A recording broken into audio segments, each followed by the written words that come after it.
Josh. Welcome back to This is Horror. Hello, this is exciting as can be. We have a different kind of book this time, man. This is exciting. Usually I get pretty nervous about talking about a book at first, like when Inspection came out, because I don't really know the sometimes what the themes are in Bird Box or Inspection, like when you're writing it, you're just like, this is a fun story. And then over time you kind of see it as like, oh, this kind of, maybe this was not a statement, but maybe you were saying this, right? This is nonfiction. This is like you knew exactly what you were saying. And so talking about this one, I mean, I feel like I've already begun talking the way that the book is written. So it's like I'm already like, yeah, we if you and I were just hanging out, not recording, we would talk about what's in this book. So yeah, I feel different, feel sort of liberated by that. Yeah, and goodness, there's so much to talk about. I almost find myself kind of paralyzed with indecision. Where do we even go? Because this is a book that you've been talking about, and you've been talking about the story at least, I think for the what, 10 years or so that we've known each other. Yes. Because this Yeah. has been such a pivotal night in your life in so many ways, not just creatively, but romantically and just, even while I was reading it, I'm kind of getting epiphanies about my own life and it's kind of sparking this creativity, but beyond that, it was almost as if like I read it completely sober, but I felt drunk and intoxicated on the energy and on the ideas that you were putting forward.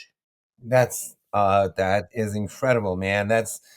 I think I probably brought it up the very first time we ever met, like because for listeners, it's a nonfiction account of the night where Allison watches the movie The Evil Dead for the first time, and me and her cousin and her cousin's girlfriend at the time, we make up the quartet that watched the movie together. So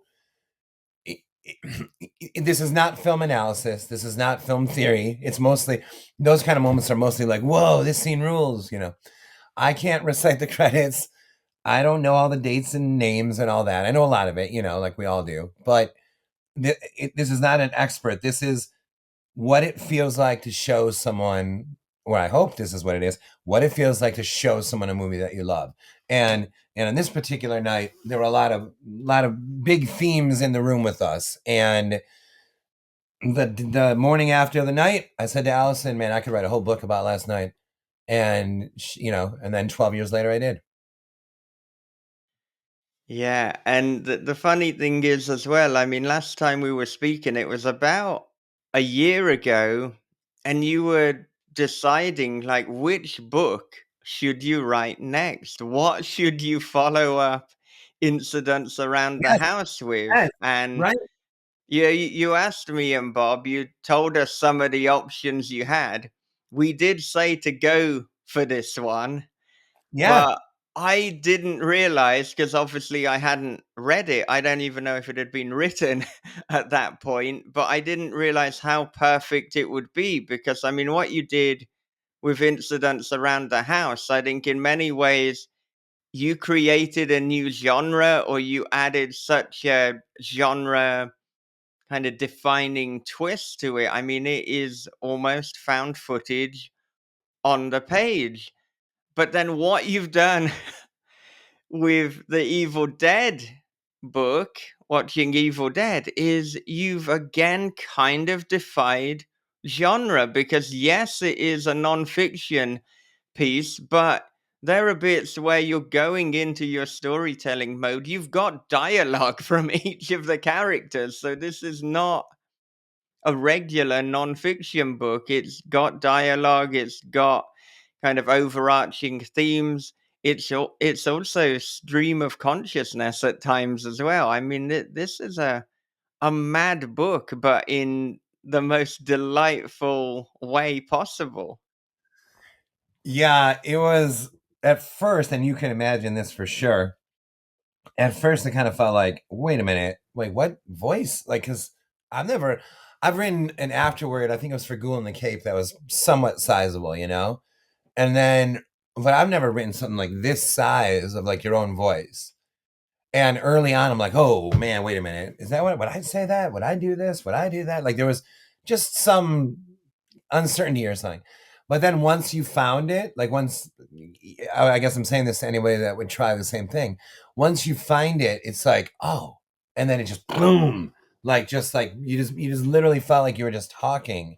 And again, there was something liberating about it. I definitely want to do more books, not like watching The Shining, not like that, but some other nonfiction thing or whatever.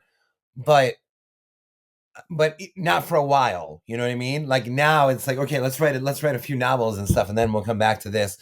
And it almost feels like having discovered like an amazing vacation spot for myself. Like, hey, there's that cabin that you can just go and be yourself. Yeah, watching Evil Dead, man. It's yeah, and then real fast, as you can imagine, sending it to my agent was a little freaky too, right? Because I'm like, oh my God, what is Kristen gonna think of this? Like what is this even?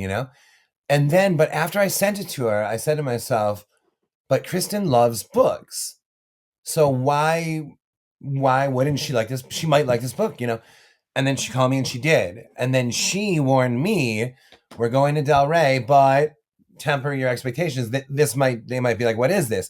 Same thing I was thinking about with her.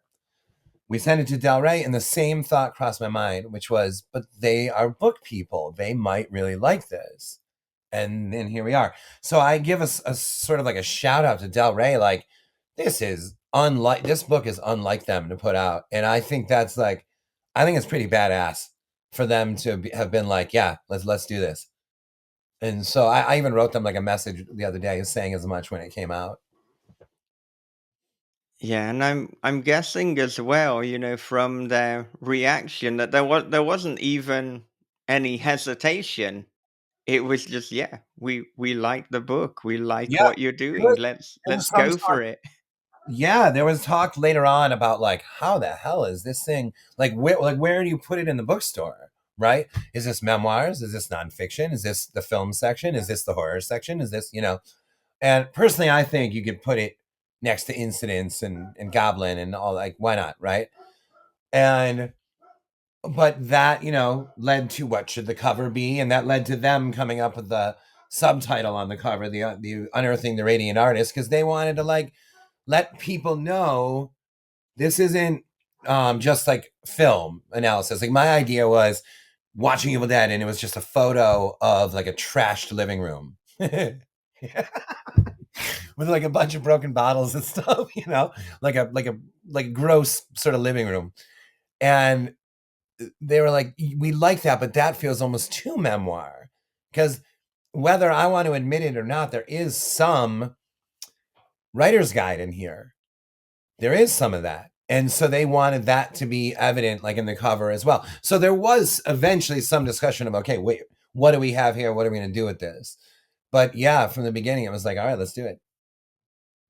Yeah, I think having that subtitle, you've immediately expanded your audience because I think anyone in the horror scene is Josh Malerman. So we're kind of in for the ride anyway, but adding unearthing the radiant artist within, that is so a kind of Julia Cameron, or just a kind of writing advice, a writing guidebook. And then yeah, the cover that they've gone for as well, it's got to be the brightest cover, the most light cover for a book on a seminal horror movie.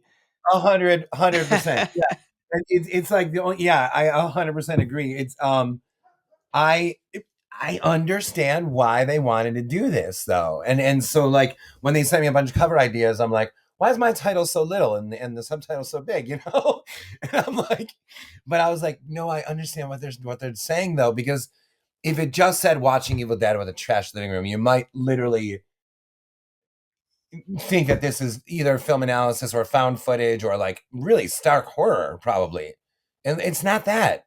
And so they're right. That in a weird way, that might have been lying to someone. Now that you know what it's about, now that cover would work for you. But before you know what it's about, that cover kind of could mislead someone, or as you said, someone who would be interested in a.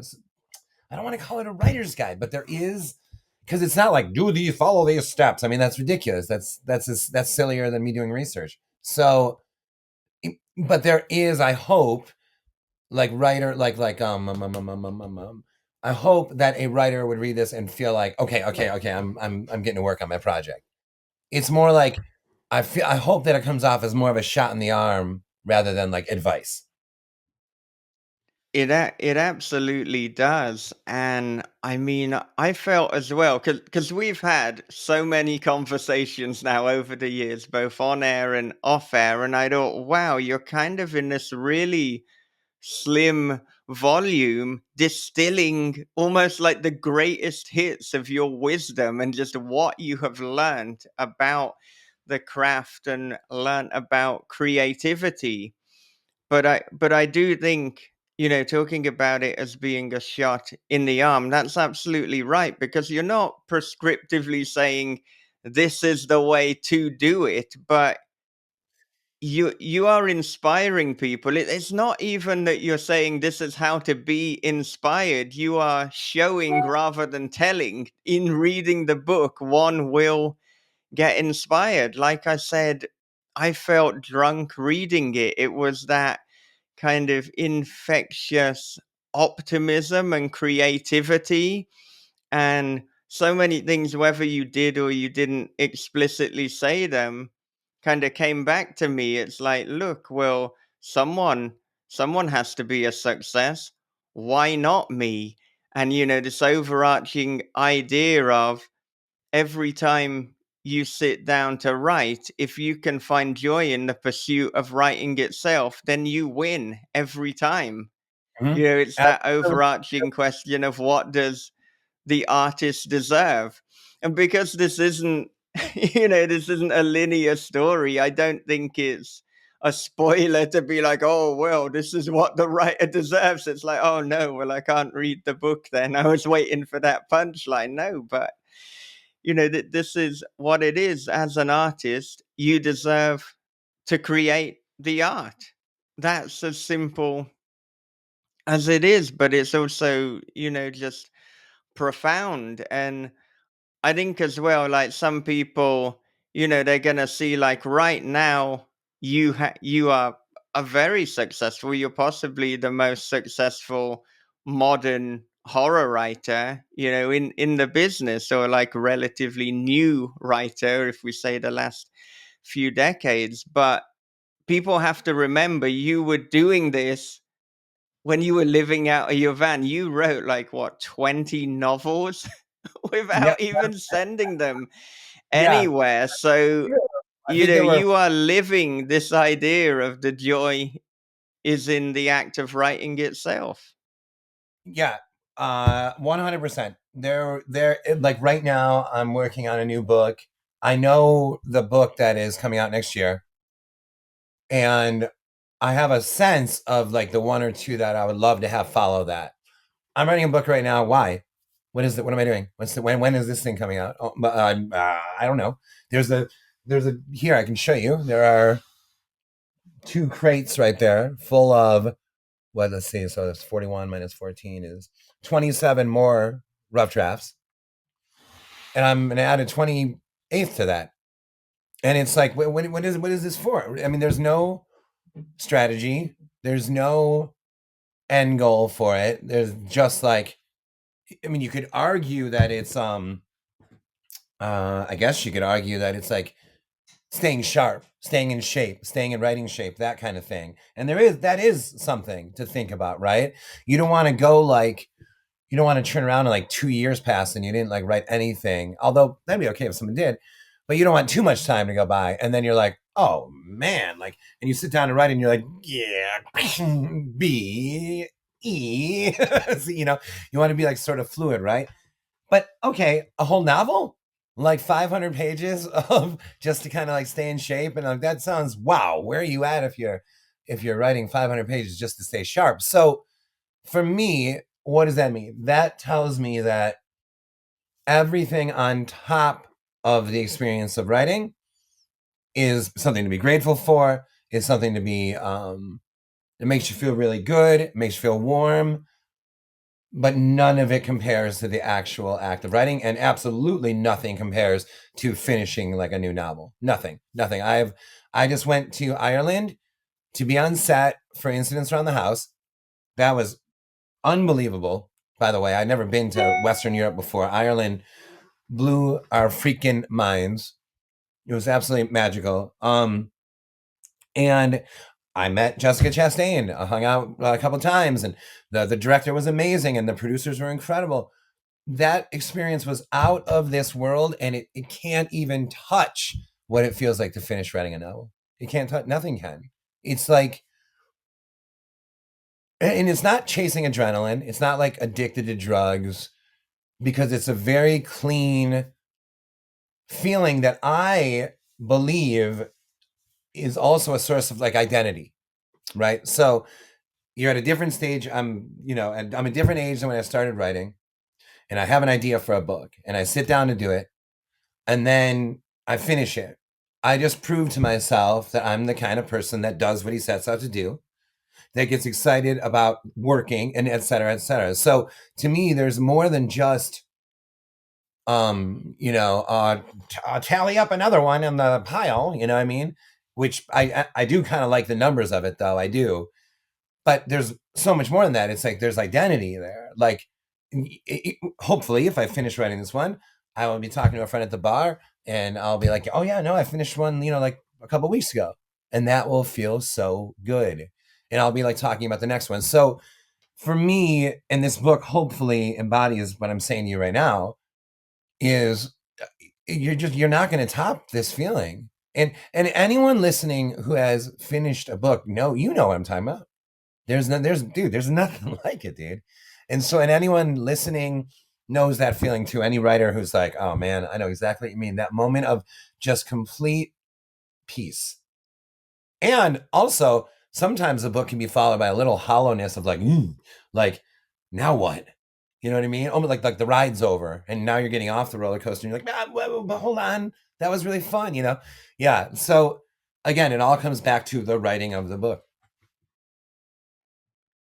Yeah, and God, it just really reaffirms so many things for me because I just a few weeks ago finished writing this collaborative novel with my friend John Crinan. 167,000 words. We have never written anything that long before. It is this glorious, messy, chaotic first draft. And there were points where I was writing it and I was seeing that word count go up and I was thinking, what am I doing here? Because this is going to be very difficult to sell, but you can't get into that mode. It's like, no, this is about the art. This is about the experience. So Yeah. there were points where I almost wanted to cut it back. And it's like, no way. You do what the story deserves, you do what the story wants. And to have finished it, because we had a plan as well. And there were points where I was like, I don't know if this makes story logic sense. And it's like, well, rewatch Evil Dead, which I did for the, for this. It's like there are bits that do not make story logic sense, arguably most of the movie, but it's just a wonderful experience. And now, God, having finished it, I have that exhilaration, but now that I've got 167,000 words of it, it's like there are so many possibilities Oh as to yeah. where I could go from here, and just like thinking about how am I going to craft it, how are we going to shape this. you know I I I often plan, as I've said before, but this has actually got me a little bit excited for just not planning things, because I felt, wow, now that I've written the book, I have a better idea how to write the book. After Yes. I was 167,000 about, words, it might seem insane, but now it's like, right, now I can write it. I was just about to say that same thing. That there, when once you cross like the 100 plateau, there's sort of like, ooh, wow. It almost feels like you're like out in like there's not as many homes out here, and like the grass is like maybe hasn't been mowed. Once you get to like past 120, you're like, I'm in like the wilderness, man. Like I'm like, where am I? Where is home? Like, do I live anywhere anymore? And I've only crossed 160 twice. Once was Ghoul in the Cape, which is 300. I mean, you can imagine what 240 felt like, and there was still Bird Box length to go, right? And the other one is the book that I actually wrote right after Bird Box called Bring Me the Map. And that one I did in two installments of like 80. So I've only stepped out there really once, where all in one artistic experience, I like went that far out. And you start to feel like you're like, oh, so this is where Pluto is. And, I never, I didn't, interesting. It is really just a ball of ice out here, like, and the thought that crosses your mind though is you're like, oh man, this could be anything now, because now I know it so well. It can be trimmed, it can be expanded, it can be a short. There can be a short story that takes place in this world and hints at this idea. It could be a series of novellas. It could be, I mean, because you got so much to play with. Dude, it's fun, and also then I understand why guys like Dan Simmons and Stephen King and even Anne Rice, after a while, like why their books were so huge. Like I get it when you do like one or two like that. I've only got a couple that are like, you know, doorstops, but it's a good feeling. So when you guys did it, is it split down the middle? Like, would you say, you know what I mean? Like to get 160, when you said collaborative, do you mean you wrote it together? Oh, we very much wrote it together. It's like, I'd write a number of pages, I'd send them back to him, he'd go over them. It's kind of like me and Bob did with Their Watching, in that by the time the reader gets it, I would imagine that nobody can tell who wrote which bit. I mean, we can't even remember who started writing each bit, because both of our writer's voice and our imprint is over every page. Yeah. We're questioning everything. We're going over word choice. We're going over character decision. We are just going through the lot. So yeah, I know a number of collaborators, when they work on something, it's more like, this is your chapter, that's my chapter. I've never done that. I've never really been into that. If we're collaborating, I see it much more as we are a band. We are jamming, we're doing all of this together. And that's the way that all of that went. Not just in the kind of Word document with the track changes and the comments and the back and forth, but we were leaving each other voice notes. We were jumping on calls for hours. We were properly in the trenches together with this one. So I have not done that before. What I have done, I talked to Ross Jeffrey the other day, and he mentioned that you two are like you're sharing as you're going or going to do something like that, right? Like what That's I do. right. Yeah. Yeah. So I Yeah. did that with him with Incidents. I had never even done that before. And that you, because of what you just did, you definitely already have experienced this. But that was my first time. It almost felt like I was performing for him, because like I knew every 10,000 words I was sending to him. And so it was like I almost wanted like that 10,000 to end at an interesting moment for him. You know what I mean? It was almost like I was serializing incidents around the house for one human being, you know? And like that was amazing. And that we didn't write together. He sent me every 10,000 of his book. And so like the same, that was an awesome experience, man. Cause like it's still just you in your office, but somehow you changed like what it means to reach each landmark 10,000, 20, 30, 40. You like changed that. That was awesome. So have you already started doing that, or you're going to do that with him? We've literally just started, but we're talking a few days ago. But I know Ross has already got over 10,000 words. But what And so, he doesn't know, and I didn't tell him because I didn't want to like put the steam out of his momentum, I've got over 20,000. I just thought I am going to start this in just a mad, chaotic way. I was already kind of just feeding off kind of your book and feeding off the fact that I just created this 167,000 word book, I thought we'd just go in for it because once you get past like the first 10 or 20,000 words, then you're in it. So I just thought I want Oh, to yeah. do this as quickly and as madly as possible. But, something that I've been kind of back and forth with over the last year, and like it's a kind of terrible thing really, but we always have this dilemma between creativity and commerce and marketability. And whatever I do, I always go back to, okay, being authentic and being creative and just being who I want to be.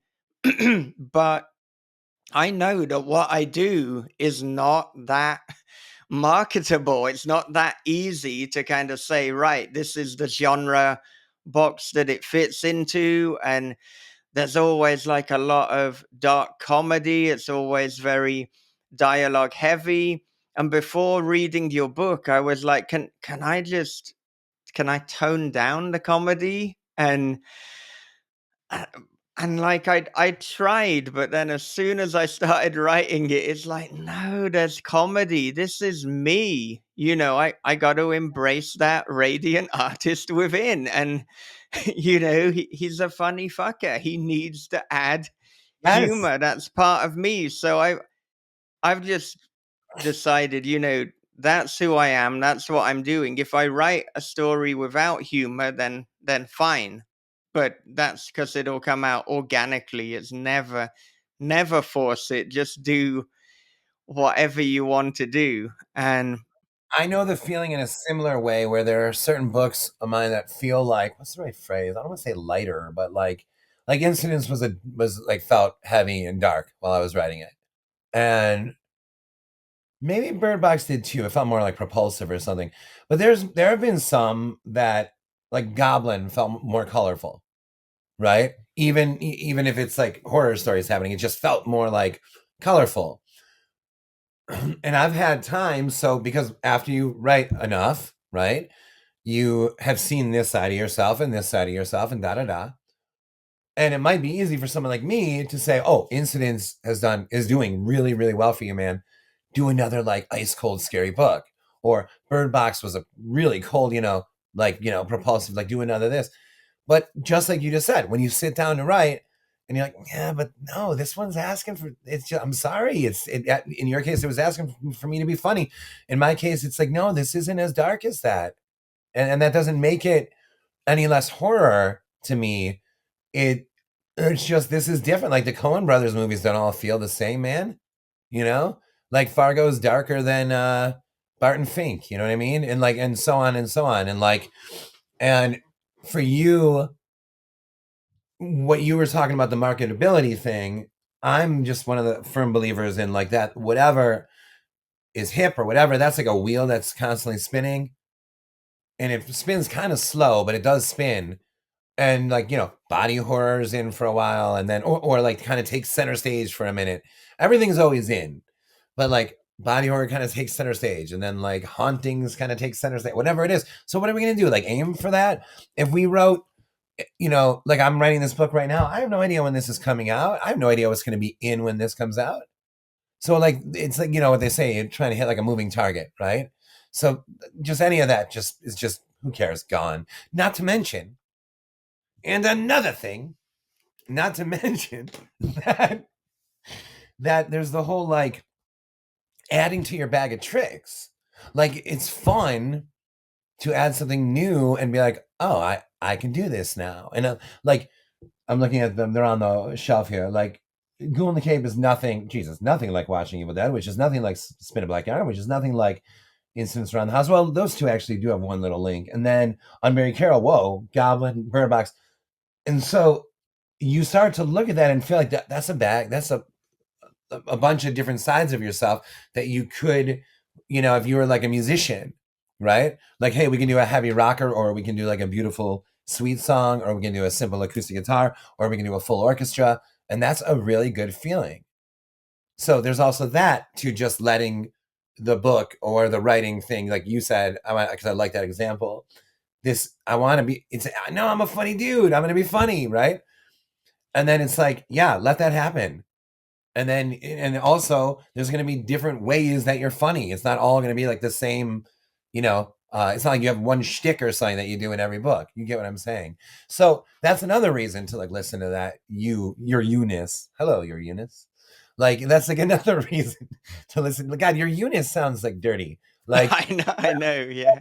I don't think we should be talking about your Eunice on Not air, but this early. You wait for the second hour for that.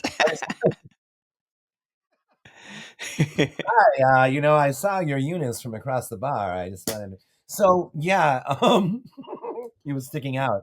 So, so, so yeah, there's that too. Is like again, and this comes back to identity in a sense too, right? The body of work is like hopefully eventually, if you get to write as much as you want and express yourself in full, the body of work should include many different moods because you have many different moods and you've had really like messed up periods and really amazing periods. We all have.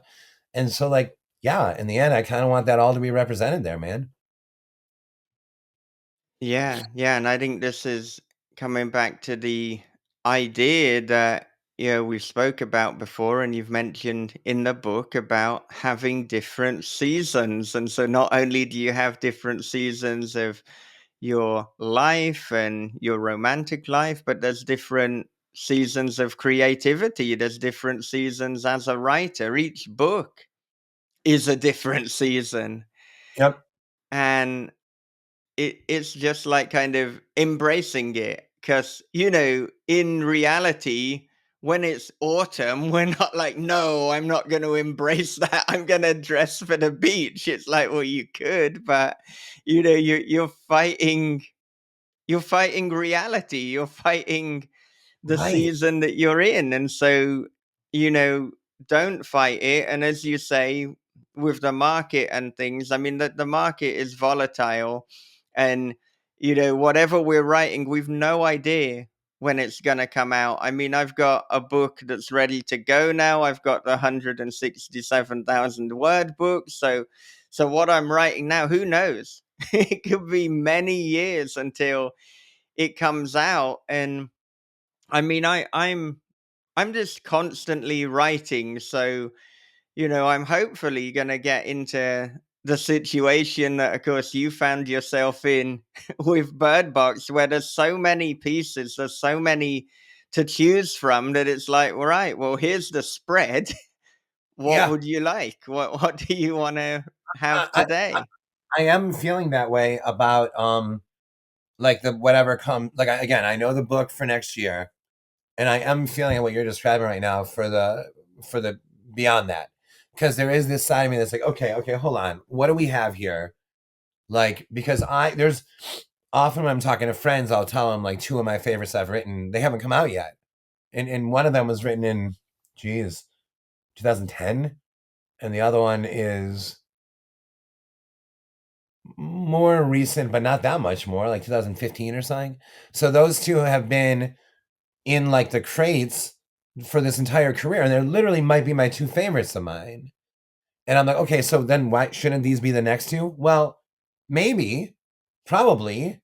But then there's also like, if you're writing two books a year, there's going to be four more by the time, or at least two more by the time that decision is made or da da da. So part of it for once you have the spread is not to be wholly seduced just by what you're working on now.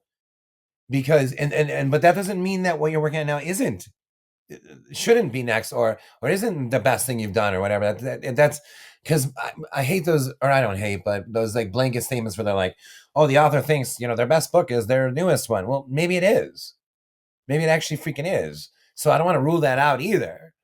But I'm just feeling a little bit of a sense of like, okay, let me count one, oh geez, wow. 1, 2, 3, 4, 5. My last 6 books were all like the most recently written thing at the time. You know what I mean? And so, man, there's this whole but like what about the book I wrote right after Bird Box? What am I doing with that one? You know what I mean? Was I in a great place? I haven't even opened it. Was I in a great place at that point? Like, shouldn't I open it? Like, so I am having a moment of let's spread out the spread and actually like think about this, which ones come after. Because geez, how nice, and you have the same situation, how nice to have something to choose from. And not in terms of the market, but in terms of like the body of work, the career arc. What did you just put out? So Watching Evil Dead comes out. I know the book for next year. What's the right song? Like more like sequencing an album. Like what's the right song to come after Watching Evil Dead? What's the right song to come after, da da da da da, like that. Yeah, and I think now that I've got 4 books out and I've got, just as many ready to go, I am thinking a lot more about sequencing. Yep. And so the last one that I put out was Daddy's Boy, which is like my dark comedy, my just going absolutely full humor. So then thinking about the sequencing, my hope and discussing it with other people is that I'm probably going to put out a book that is a little bit more serious. It's a little bit more fast paced, and it's actually the closest thing to the girl in the video that I've done Oh, in sweet. terms of tone. And a big reason for sequencing it like that is, well, yeah, there are going to be moments of outrageous comedy, but I want to show people, I haven't pivoted towards that. That's now not my only thing. That's just part of the Right. repertoire. Right. And Exactly, man. Exactly. yeah, and And so that, Paul Thomas Anderson movies are like that. yeah. Yeah, like you can start to see like I do think more of like a filmmaker in that way. Like all of our heroes, Doctor Strangelove is way goofier than uh 2001. And like that's the same director, and we love him for both. And Barry Lyndon is way slower than The Shining and da da da da, or A Clockwork Orange. And so I do think it's more, or I think it's beneficial for us writers to sometimes think of once you've written a few books, to think of it in terms of like a filmography, because all your heroes, again, the Coen brothers, like it's not the same tone every time. And there are certain authors that, okay, that's what they do, they find like sort of a thing, and that's their thing, and that's fine. And some of them are brilliant at it, so it's not, that's not even a knock. Like they're okay, you're brilliant at this, but for the most part, I think most of us have like a wide variety of moods, things to say, tones, phases of life we're going through, da da da. And so, all right, let's have this reflect that, I guess. And it's interesting too, as we talk about this, and I've never thought about it in these terms, but actually, our approach as the artist, as the writer, is we want to show that we've got a variety, but probably, the publisher's concern is like, ideally, they're like, no, stick in the same box, keep writing these similar things because then you're easier to market. So there's almost a kind of contradiction or a conflict, I should say, between writer and publisher, because what you want to do as a creative is not necessarily what the publisher wants you to do. But then, if you've got a good enough track record, I mean, we've seen with your publishing situation, and we see with Eric LaRocca's as well, that with time, the publisher, they build trust. They see that, okay, well, you're writing a good story, you've got good reputations, and you've got a fan base who are going to follow you no matter what you do. So I think. I've always thought that it's sort of a transcendent moment once reviewers start comparing your books to your other books. Like once they start comparing you to yourself, versus when you first come out, it's like, oh, this is like Dean Koontz, this is like Anne Rice, this is, like your first one will get like things like that. And then the second book, maybe there's something like that too. But if you establish what you are saying, you're almost sort of breaking the ceiling where you're not like, it's no longer like, oh, he writes like Anne Rice or he writes like Stephen King. No, no, no, no, no. Now you're comparing book 3 to book 2 of his because it's different. And be like, whereas the last one was, you know, somber. This one is like actually really hilarious and da da da. What is he going to do next? And again, that goes back to filmography, the same thing. And like, that's really exciting too. But there has to be some sort of trust in yourself that you're going to be eventually like working through like a body of work for what we're talking about to exist. If you have only one novel in you, and we've talked about this before, there may be a tendency to feel like you have to express it all in one novel. And maybe there is. Maybe you write like a giant 1,000-page novel that covers all, like, oh, at turns it's funny, it's serious, God, it's really like dark at moments, it's this kind of horror, that it's got everything. Okay, well maybe you did that.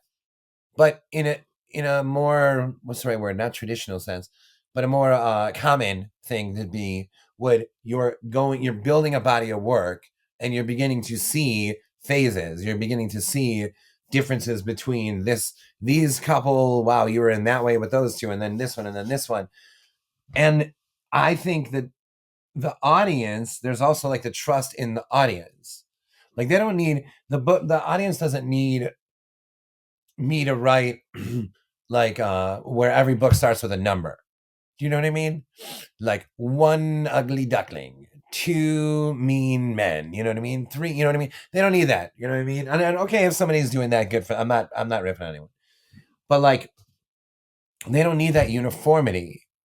And I think that part of you varying yourself is almost like empowering to the reader, because you're saying like, I don't have to play dumb, I don't have to play this down for you, I don't have to stay in this like silly, I don't have to always put on the same top hat or the same sing this but use the same guitar when I play a song for you, because you, reader, are varied enough and your tastes are varied enough that you're gonna like, you might like this too. Yeah, and you've not just been doing that in terms of the content and the theme, but also in terms of just the kind of delivery and the length of the book. I mean, if we look at Bird Box, then I think the next thing you put out was Gassel and Yule, just like this slim kind of short story. And then there was Black Mad Wheel, and then we put out A House at the Bottom of a Lake. So, you're doing this kind of novel, short story, novel, novella. So you you're almost it's a good thing as an artist to set the expectation to not have an expectation.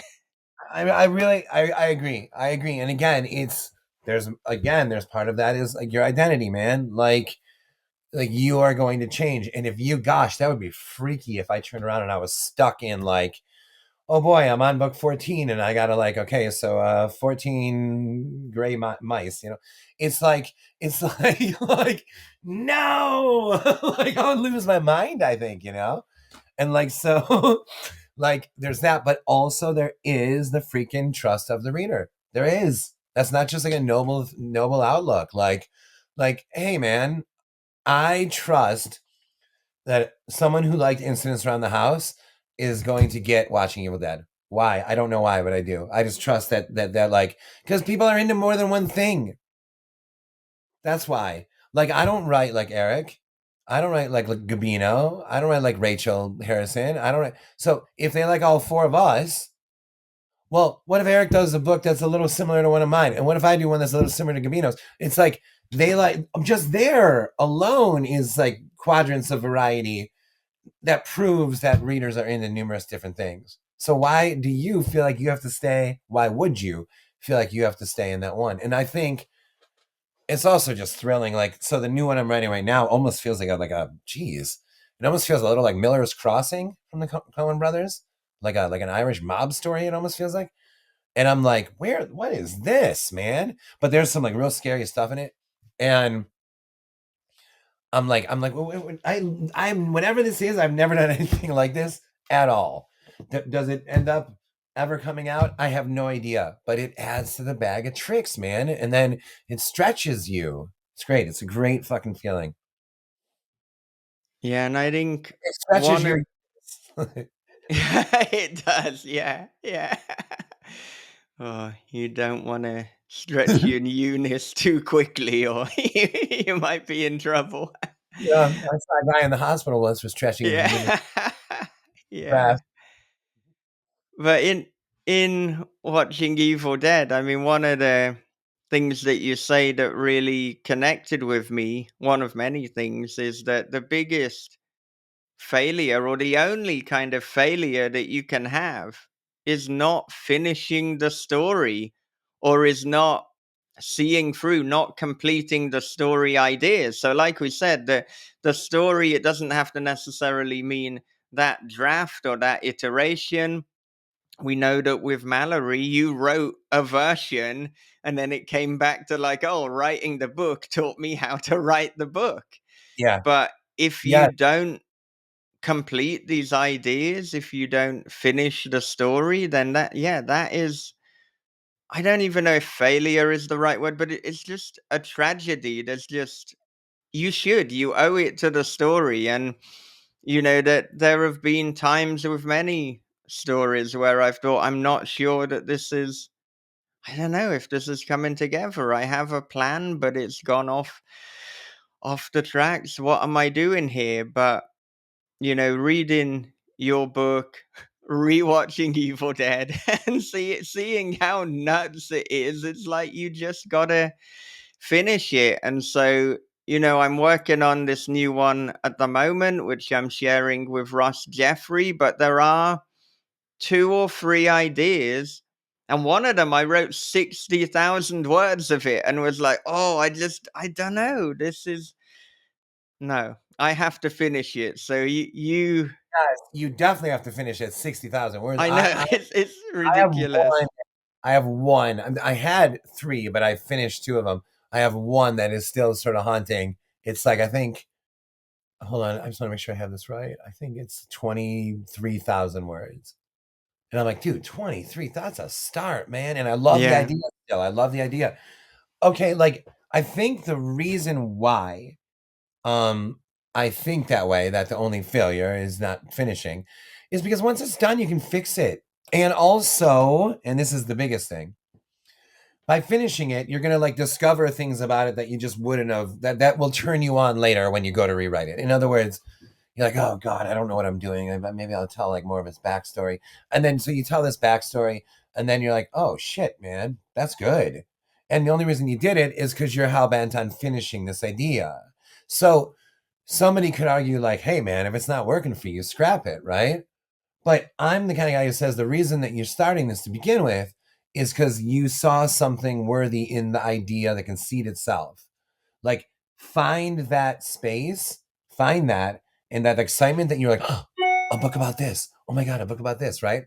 And then don't ever lose that. Even if you're 300 pages in and you're like, oh man, this is the worst thing I've ever done. Don't lose the fact that might be true. Don't lose that gasp that you had at the original idea. Finish what you have. You have that uh, adoration for the original idea. Now go back into the rewrite with that. Now you're going to make what you have better, and you're going to discover along the way, like, a lot of what you're doing was cooler than you thought.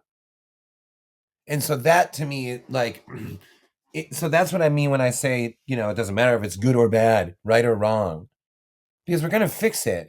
I mean, there's those legendary cases of like a rough draft. Like, I think Flowers in the Attic is a rough draft, I think, which is like mind bending. Go read that. We probably talked about this before. And like, so there's like these legendary random out of the millions of books. There's like a couple times where we heard that story. In other words, you're going to fix the hell out of this, whether you think you're doing it right or wrong. So just do it. And with watching Evil Dead, I there were definitely times where I'm like, wait, am I just like meandering right now? Am I just like, where am I? Like, where are we still? But at the same time, the characters are drunk and stoned the whole time. And so it's like, it almost felt like there was a license there. Like, yeah, no, he can just start philosophizing. He's sitting on a couch watching a movie and he's got these big, lofty ideas going on. And like, it's okay if they come back. So while I was writing it, I was like, oh, am I like meandering? And then when I went back to rewrite it, I'm like, no, no, no, this works. Yeah, there was one bit I can't remember specifically, but like one of the characters asked a question, then I think it was your protagonist just starts talking about something completely not to do with it at all. But then maybe a page or two later, then you return to the question and answer it. And for Yeah. me, that was really satisfying, not just as a reader, but as a writer, that we don't have to present something so neat, because life isn't neat. It is messy. We go on these tangents. And I think sometimes when in that kind of second draft mode, I'm like, oh, well, if I don't answer that question now, is the reader going to be confused? Well, no, because they're not a fucking idiot. They can follow what's happening here. And yeah, I think, as you say, the characters, it's literally you, your wife, and your friends, but they're drunk and stoned throughout. So wouldn't it be really weird if it was neat and there weren't tangents that you went off? Right. It's like, wow, these are the most put together intoxicated people I've ever experienced. Yes, 100%. And like again, while writing it though, because we all experience this, no matter how cool you are, you experience that moment of like you feel out to sea. You're like, what am I doing? It's not necessarily this is genius, I'm terrible, but it does go from feeling really good to being like, oh man, do I know what I'm doing? Do I know what I'm doing? Oh shit. And then that's like a dark night that you have where you feel a little weird, like Allison senses what's up, da da da, your friends. And then I go back to rewrite it. And I'm like, dude, that totally made sense, man. And in Goblin, I don't know if you remember this, but there's a a section called the Hedges, where this guy Wayne Sherman built this hedge maze, da da da. And then it goes and talks about his wife who passed away, and it was like flashing back to his wife. And I remember like sludging through those scenes when I was writing them. I'm like, oh god, why am I writing this like love story shit? Let's get back to like the hedges and the girl in the maze. And then when I went back to reread that, I'm like, that's the best stuff, man. It doesn't always work that way, but sometimes it does. And if it does ever, that's reason enough that when you feel weird to keep going. And I would love to sort of, because I'm sure there's someone out there, that's like, no, if it's not working, I move on. And okay, but I would love to actually sit and discuss that with someone and hear why they think that's right. Because to me, what you lose there is again that adoration for the original conceit. Like there's a reason you've had a million ideas in your life, but you have now written like 8 books. Yeah, yeah. I mean, at least, yeah. Okay. So you've had a million ideas, but you've written 8 books. Why? Well, those 8 ideas were like, oh, I'm gonna do this. So that means something to me. The fact that I'm like, I'm gonna do this, like that is behind glass.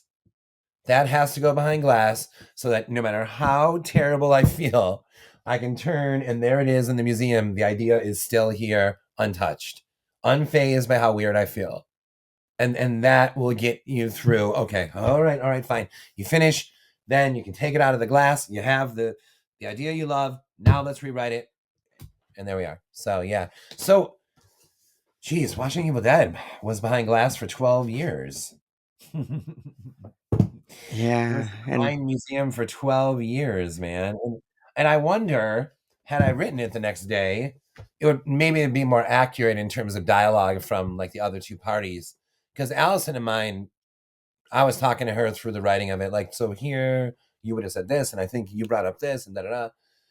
But I didn't consult like the other two characters, right? So obviously there's no quote. Well, there are actually some quotes of theirs, but so that might have been a little bit better for the book to have written it the next day.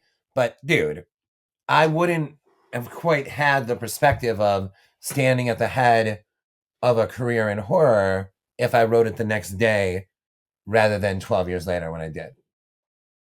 right, and some of the most interesting bits are the little asides where you're like, little did I know that 10 years later this would happen. So, like, you can piece it all together. It's like if you'd have written it the next day, then as ridiculous as it might sound to something that is literally lifted from your real life, but you were too close to the story. You Yeah, were too yeah, in the moment. You needed right. time. It, So I it, it would be more like last night was so wild, versus yeah. like sort of like let me tell you about this like profound night that Alice and I had one night, where we were just falling in love. And I had just gotten a book deal a couple months after that, and then she tells me she's never seen The Evil Dead, and we had sort of a failure night where I showed her Raising Arizona. I was so excited, and she's like, "This is fun. This is this funny? I don't know. Is this funny? And I'm like, "Oh shit, Does Allison not like Raising Arizona?" And there was another one that happened that she loved that I saw, and I'm like, "Wait, she likes this? This is weird, man." And then so there was some sense of like, is she gonna like The Evil Dead? So like, like there's that. And then when her cousin heard that she hadn't seen it, he was like, "Oh my God, man, I have it on DVD. You gotta come over." And so begins the book, really. And I guess, I don't know, I guess there is, I don't want to call it distance, but like experience. That's the word I'm looking for. There's like experience since then that I can look at that and be like, holy shit, man, I was scared. Like about, going to the MoMA to pitch or to talk about Bird Box to everyone, where this all was leading. And I was hoping that not that, it would be like some huge success like Evil Dead, but I was hoping that Bird Box would lead to a life in horror as Sam Raimi's, Evil Dead led that for him. I know he's gone many places with movies, da da da, but there were those like concrete hopes at the time, and they're still here. But 12 years later, I'm able to say, okay, this is what is happening. This is what you hoped for. Right. And if you'd have written it, as we say, like, within that year, you could have said it was a good night, but you couldn't say it was a pivotal or a life defining or a life changing night because you need more life to live to be able to make that judgment. You just described it better than I've been describing it the whole time. What you just said is exactly it. And I'm going to use that in any interview I do going forward is that had you written it, you could say it was a good night, but you couldn't have said it was a pivotal. You couldn't have known it was a pivotal night. I mean, that explains that expresses it better than what I've been trying to say. There you go. Next interview. I'll be All right. listening. In the next interview, you say that, you're going to be like, hey, that's mine. Oh, that sounds really good what Josh said. So last time we were talking about your dilemma as to what to work on after incidents around the house, but you now know what you're working on post watching Evil Dead. But I wonder, was that decision even harder? Because it's like now you've written, a book that people are arguably calling the most scary book, the scariest book that has been out in the last few decades, changed genres, invented a genre, and you've then followed it up with this inspirational writing book on the most pivotal night of your life. So where on earth do you go from there? And was that a difficult decision, or was it almost liberating because it's like, well, all bets are off now. I could go anywhere, which means any decision is a good one. Like I felt like when I take like my favorite bands, like if well, I mean, an obvious example would be like Nirvana Unplugged, right? So let's call Watching Evil Dead Nirvana Unplugged in terms of a career arc. Once they did that, anything goes after that.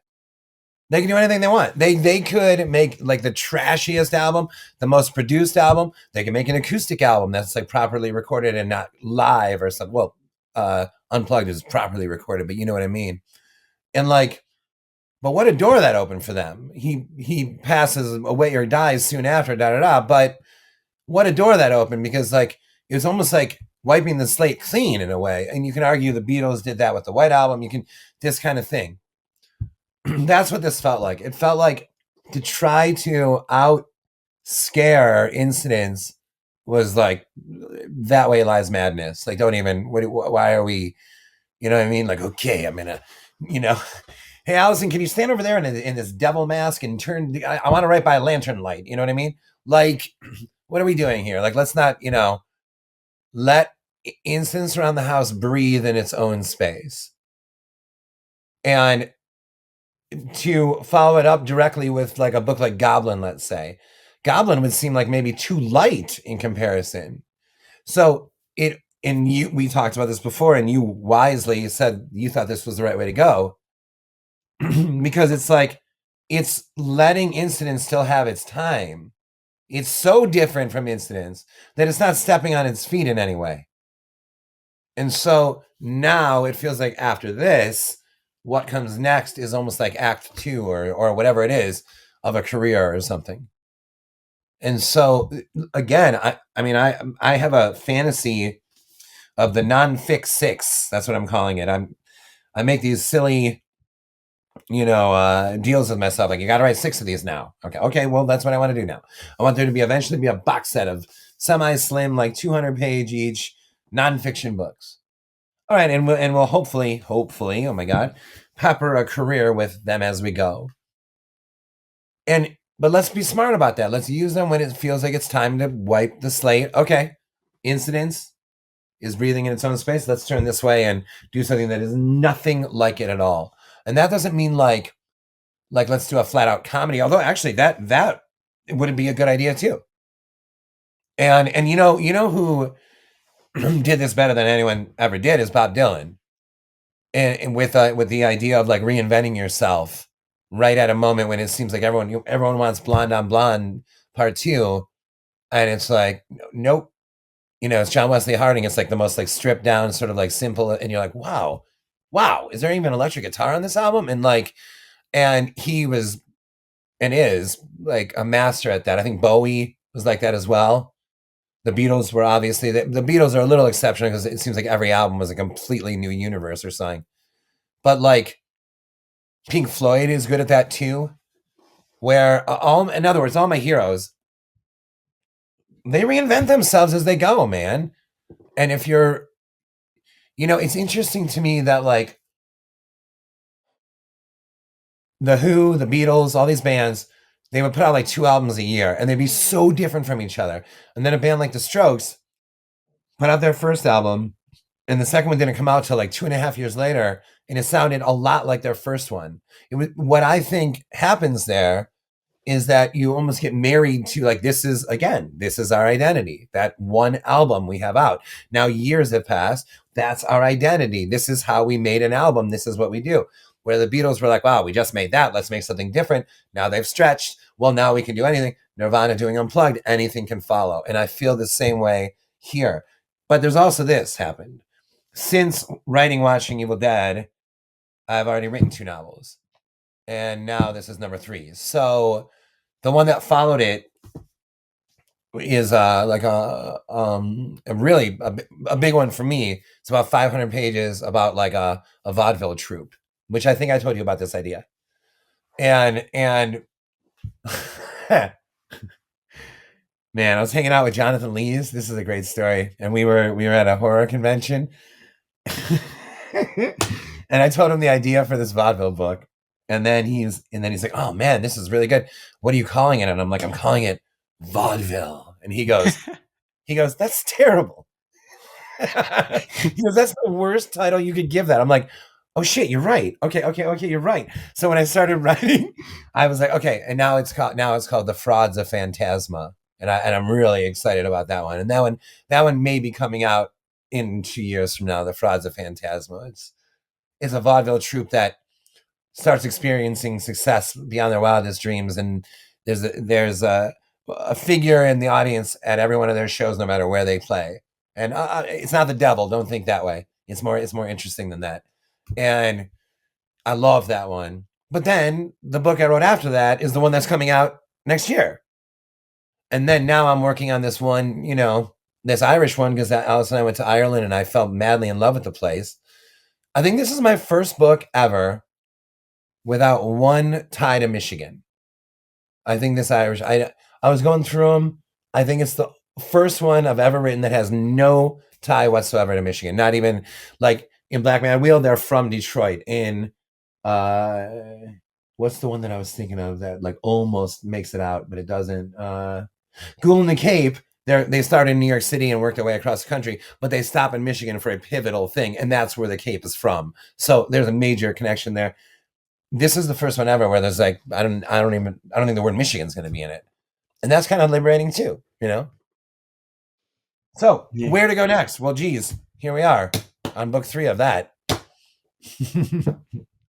Yeah, and the frauds of Phantasma. I mean, that just hearing the title gives a kind of almost 80s vibe to it. You know, Yeah. that 80s nostalgic kind of esoteric horror, I suppose, in a way. So, Oh, I yeah, love that one so much, man. Because think about it. It's exactly what you were saying before. It's almost like I Trojan horsed comedy into it because it's a vaudeville troupe, but it's a right. horror story that happens to a vaudeville troupe. But their jokes have to be funny. I hope. My God, right? So like it was almost like I Trojan horse, like, oh, I can be like funny here in the same book where it's where the goal is legitimately scary. Yeah, Franz of Phantasma is a favorite one of mine. Yeah, and I'll have to say, if you ever do decide to just write a full on comedy, if you need a first reader, if you Okay. need any, if you Ah, want to bounce ideas, then please come to right me. on. Right, I right am on. here for I really, comedy discussions. it really meant something to me what you said before, where you were like, "No, but I'm a funny dude." Like that really meant something to me. What you said, like, thanks for expressing that, and I bet listeners felt the same way I do, which is like, right, when I'm writing, like, hey man, I'm this kind of guy. It's okay, be this kind of guy. Yeah, it was nice to hear you say that about yourself before. Like that, I needed to. I think I needed to hear that or something. I think that, that there's a lot within art and creativity where we can be afraid to fully embrace who we are, but it it's bullshit. You should embrace who you are. And there's always that tendency to compare yourself to writers who you aren't, which I think actually right at the end of watching Evil Dead, and I can't even remember if it's in the afterword rather than part of the main story, but you're saying, Charles Dickens was this, Edgar Allan Poe was that. That Yeah, what's everybody, good? Let me ha- find that. yeah, Yeah, you need to read that part.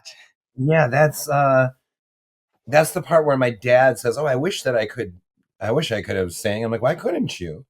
That part, and then I'm like, come on, where are you?" Right, it's yeah. Dad, are you not as quippy as Oscar Wilde? But neither was Edgar Allan Poe.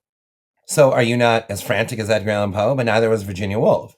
Are you not as troubled as Virginia Woolf? But neither was Paul McCartney. Are you not as fluid as Paul McCartney? But neither was Dee Dee Ramone. Are you not as punk as Dee Dee Ramone? But neither was Charles Dickens. Are you not as traditionally skilled as Charles Dickens? But you hate traditionally skilled. Are you not as southern as Faulkner, bilingual as Nabokov, poetic as Toni Morrison, or even Jim Morrison?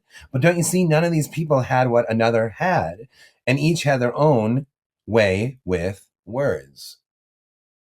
And so it's like, so for someone to say like, "Oh, I'm not, I'm no Toni Morrison." Well, oh, yeah, no, Nabokov wasn't any Toni Morrison either. Like, and she wasn't him. And so and I mean, those are two of the most brilliant, minds we've ever heard. So it's so totally right. And it's like, be who you are, but I think it's possible to be who you are and still have a super varied career because who you are is many things. That's it. And the subtitle is Unearthing the Radiant Artist Within. I misquoted that earlier as embracing the radiant artist within, but that's because that's the message that I'm getting. Yes, you have to unearth that artist. That's step one. But step two is to embrace the artist, to love the artist, to Yeah. be at peace with that. Yeah, and I mean, this is the main thread of the book is, early on, I mean, obviously you know this. Early on, the narrator, Jesus, early on I am kind of like the thought comes to mind, like, what does the artist deserve? And I know Michael like alluded to this earlier. The question like comes to mind, what does the artist deserve? And then it's like, oh, who cares? Da, da, da, da. But the question keeps coming back, keeps coming back, keeps coming back, keeps coming back, and like through this stoned and drunk like typhoon of a night, where like the other couple are on like their last night, and Allison and I are like using the word baby, like Smurfs use the word Smurf, like baby, can I baby, baby, baby, baby, baby, baby, baby, baby, baby, oh baby, baby, while these two are like about to like kill each other in front of us. And I don't know, man. It's like that. You can almost argue that that question is the plot of the book. You can almost argue that's the spine of the book. What does the artist deserve? It's it becomes a diving board in. It's got to be every chapter. It becomes like a diving board in every chapter from which I guess I can talk about the night and writing in general and all this like stuff. And I think, man, I don't think I'll ever. Again, we were talking earlier. If there's no greater feeling than finishing a novel, then there's no budget to that experience. There's no budget to writing a book. I understand you have to find time if you have kids, and that's not what I mean. I mean, you don't have to pay a freaking cameraman and a soundstage and whatever, a photographer, or whatever it is. There's you and a piece of paper. And if there's no budget to writing a book, then that means it doesn't cost, quote unquote, cost anything to eventually get to what I have found to be the greatest experience I've ever had in my life. So what else are we talking about beyond that? Anything beyond that, I don't want to say gravy, because that almost sounds like ungrateful. Anything beyond that is like something to be like crazy grateful for. Like these theatrical readings we're doing, movies being made, book deals, all the unbelievable. But nothing is as great as finishing the novel. Nothing is as great as finishing the work of art itself. I can say that. Well, in my experience, I can say that as someone who has felt that 41 times now. And so, and it doesn't cost, and it's $0 to make that happen. It takes a lot of time and a lot of madness. No money. That's interesting.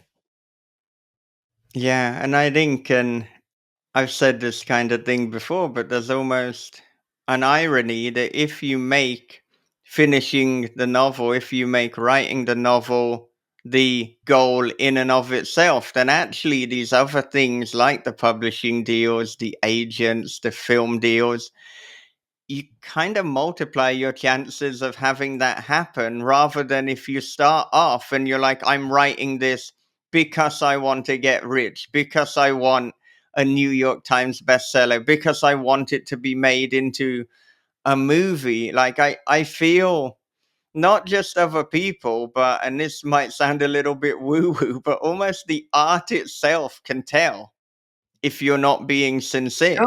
No, that, first of all, I've never heard someone call it woohoo. Is that like an English thing to say woohoo? I'm not sure. Because like I would say this all sounds a little like wavy gravy, or a little a little like woohoo. Aren't they So able to you, use you that? you would say wavy gravy? I've never heard wavy gravy. We are having a cultural connection here of wavy gravy and woo woo. Yeah, I 100% agree. 100% agree that like it knows. It freaking knows. And you know who else knows? Dude, I even believe that of Facebook posts. Like like if I like if I'm feeling particularly like energized about something and I post it, that post gets more attention and quote like likes and all that bullshit, whatever, more than like one that I may post that actually has uh, more relatable information or whatever. Like I can actually feel the energy in that, like the transfer of energy. You don't think you can feel that in a book? And you don't think that the book feels you? I mean, of course it does. Yeah. I'm. That's not too woohoo for me. That's like I live out. I live in woohoo. I'm like Cindy Lou Who live. And I live with Cindy Lou Who in woohoo. Uh, this episode's just gonna be called wavy gravy. That's what I'm taking away from this. Wavy gravy. Is that your thing? Is that No, is that American? an old hippie singer from like the '60s, you know? It's Okay. like this is all like, like artsy fartsy, wavy gravy, you know what I mean? Like this is all like, yeah, Yeah. See, artsy fartsy, I know. Wavy gravy, though, that's new to me, but an awesome name for a psychedelic band, I think. Oh my goodness. But I you mean, know, yeah, go on. no, it's just there's a sense or something with watching Evil Dead of like I saw this one. I don't know. I always say girl, but then she's a woman. But okay, so I saw this one woman. I'm friends with her online. She read Watching Evil Dead, and She wrote a really really wonderful review, and then she said this is the most wholesome book I've ever read. And I was like, wholesome. That is super interesting, and I think that there's a side of me that maybe when I was younger or something, if I saw wholesome, I would have been like, no, no, no, no. What does that mean? Don't say wholesome. I'm not. What am I, Tom Hanks or something? You know what I mean? And then, and then, like, she's right though. She's freaking right. And I thought about it. I'm like, yeah, watching it with that is wholesome because it's it's like a love letter to writing and to Allison and to getting drunk and stoned with your friends and watching a movie. Like that's what I would hope happens from the book is that it renders a seemingly everyday occurrence or every now and then, whatever, like a normal, a common occurrence, watching a movie with friends, renders it heroic. Like that night was more pivotal for me than, when Alice and I went to Istanbul. But if I was telling someone like, oh, Alice and I watched Evil Dead with, your cousin and girlfriend one night, oh, Alice and I have been to Istanbul. Like, oh, what was it like? No one would ever say, oh, what was it like about watching the movie with with their cousin, right? What was the night like? Did you have any giant thoughts? So I would hope that watching it with that sort of renders our like just everyday things heroic. Like it's there to be, you know, celebrated. It's there. It's happening. And what you and I are doing right now, I could write a book about. And it I would be mean, about all the books that you've been writing, and I would take the transcript of what we're saying, and then I would like dive off of sections. And wow, he's written 8 books. We've been talking to each other for like 11 years now at various points in both of our careers, and da da da da da, and Ryan Lewis and all this like stuff. There would be all these like things to like discuss between you and I, or about you and I, just from this conversation. Like this conversation is heroic. yeah, and you mentioning Ryan Lewis. I mean, again, at the end of watching Evil Dead, you're thanking people. You're talking about your team. You're talking about how, like, with writing, it's less you having a team and all of us together being the team. That's kind of the distinction. And so, as you were listing all the various people, I was kind of thinking, who's in my team? Who's part of my story? Okay. And Well, no, go on, go on, go on. I don't mean to interrupt. I well, didn't. well, well, both Ryan Lewis and Wayne Alexander and yourself have been pivotal parts of that. When I wrote The Girl in the Video, and then I got like the movie interest coming in, and then I wrote to Max, I wrote to you. Meeting Ryan, you and Max putting me in connection with Ryan, that changed my life. Like Ryan has made my life better. And Yeah.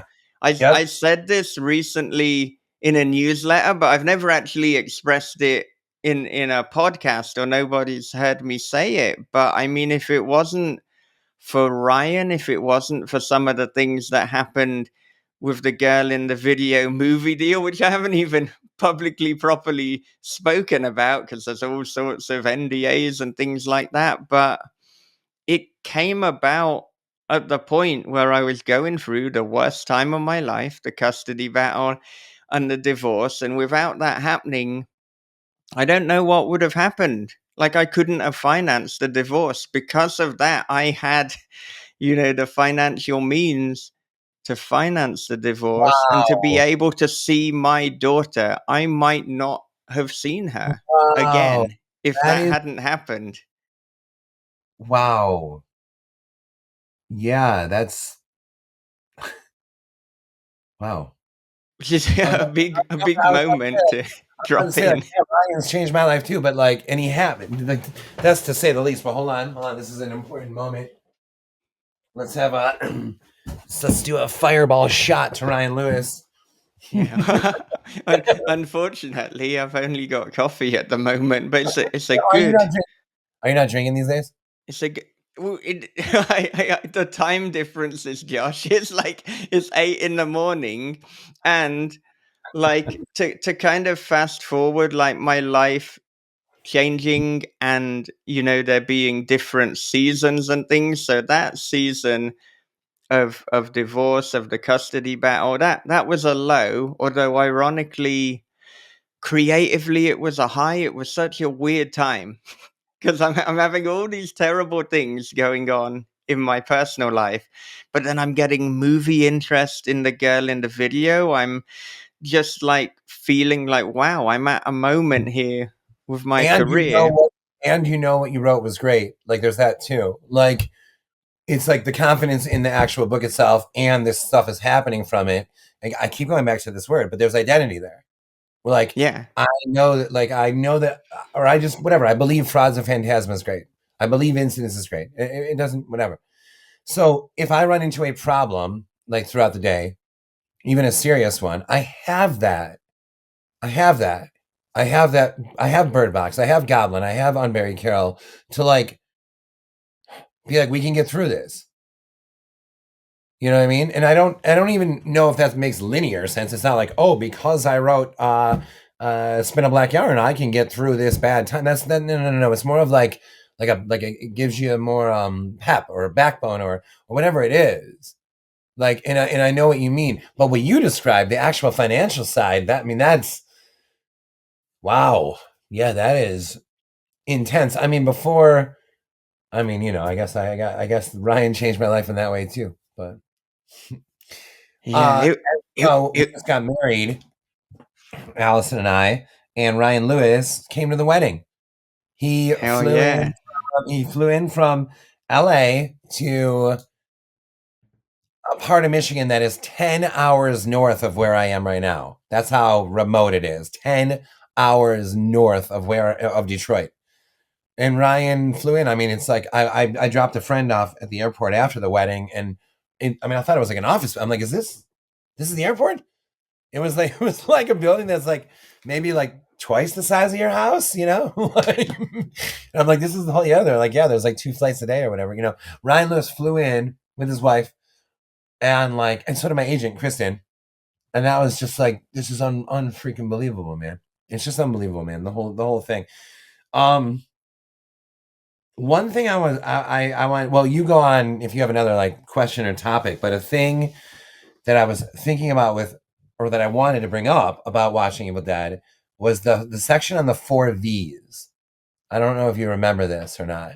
Maybe you do. Of course you do. You remember everything, but the victory, validation, vindication, and vengeance, and how I sincerely try to keep the four V's away from writing. So I never want any success from the books to feel like vengeance on someone that didn't believe in you or something. Oh my God, there's like 350 million people just in this country alone. There's going to be some people that don't believe in you. You know what I mean? So it's a dark vengeance, although it's satisfying. It's kind of a dark feeling, right? There's a darkness there, and I never want the books to feel like vengeance. I also never want the success to feel like validation because to myself, I never want to be like, well, I knew I could do it. I knew I could become like a bestseller. No, validation. What do you mean? Like writing it was validation. When you finished it, it was validation. Victory. I never want the books or anything to feel like a victory over someone else. right? So like, if it is a bestseller, you got a movie deal, and then this other guy or girl in the scene, like theirs haven't been made into a movie. Oh my god, I'm so I never wanted to feel like victory. So victory, validation, vengeance, and what was the fourth? What was it? What did I say? Validation, vindication, which is essentially an amalgamation of the other ones. The same thing, which is like I never want to feel vindicated by like how anything that happens after finishing the book. I never want to feel like, showed him. You know what I mean? like never. No, no, no. Never, never, never, never. Even if there was a guy or a girl or a wife or a mother or a friend or a dad or whatever, or fellow writer that said like, you're going nowhere. And this is something that Allison like taught me for sure, is that however someone is with you, that's how they are with everyone. And it's like maybe the greatest goddamn lesson I've ever been taught in my entire life. Because when we first met, there was someone that I was like, oh my God, they're being like that. And they're like, and she was like, no, no, no. But if he's like that with you, that's how he is with everyone.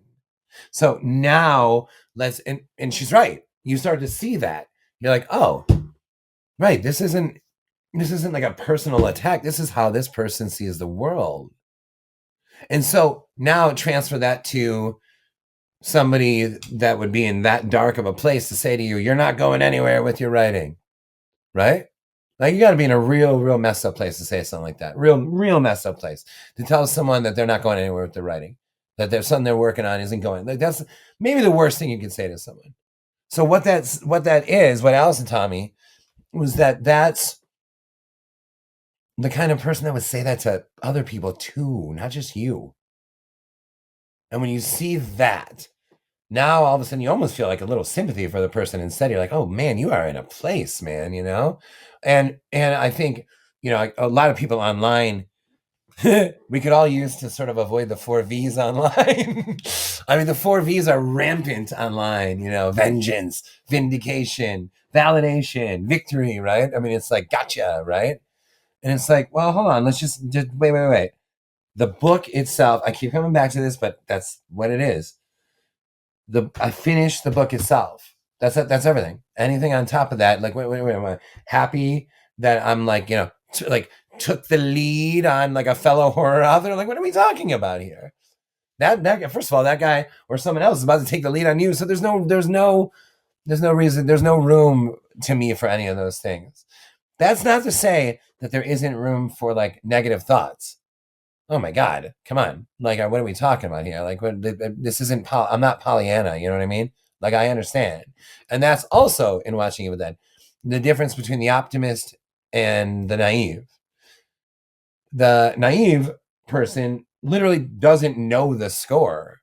The optimist knows the score just as well as the pessimist does, but chooses to react with, okay, we can work with this, or we can get through this, or we can write on top of this. So I had a question for you. You said when you were going through your crazy period, the art was really good.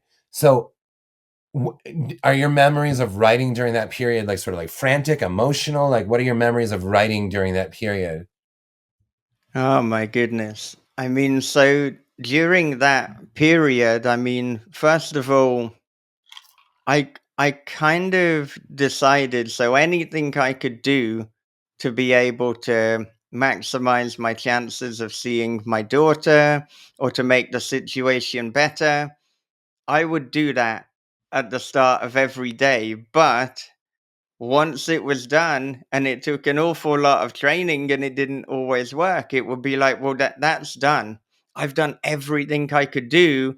So now I can't fret as crazy as it is because I didn't even know where she was at some point, but I can't obsess. I can't keep thinking about this. I need to know that I've done everything in my power to make the situation better.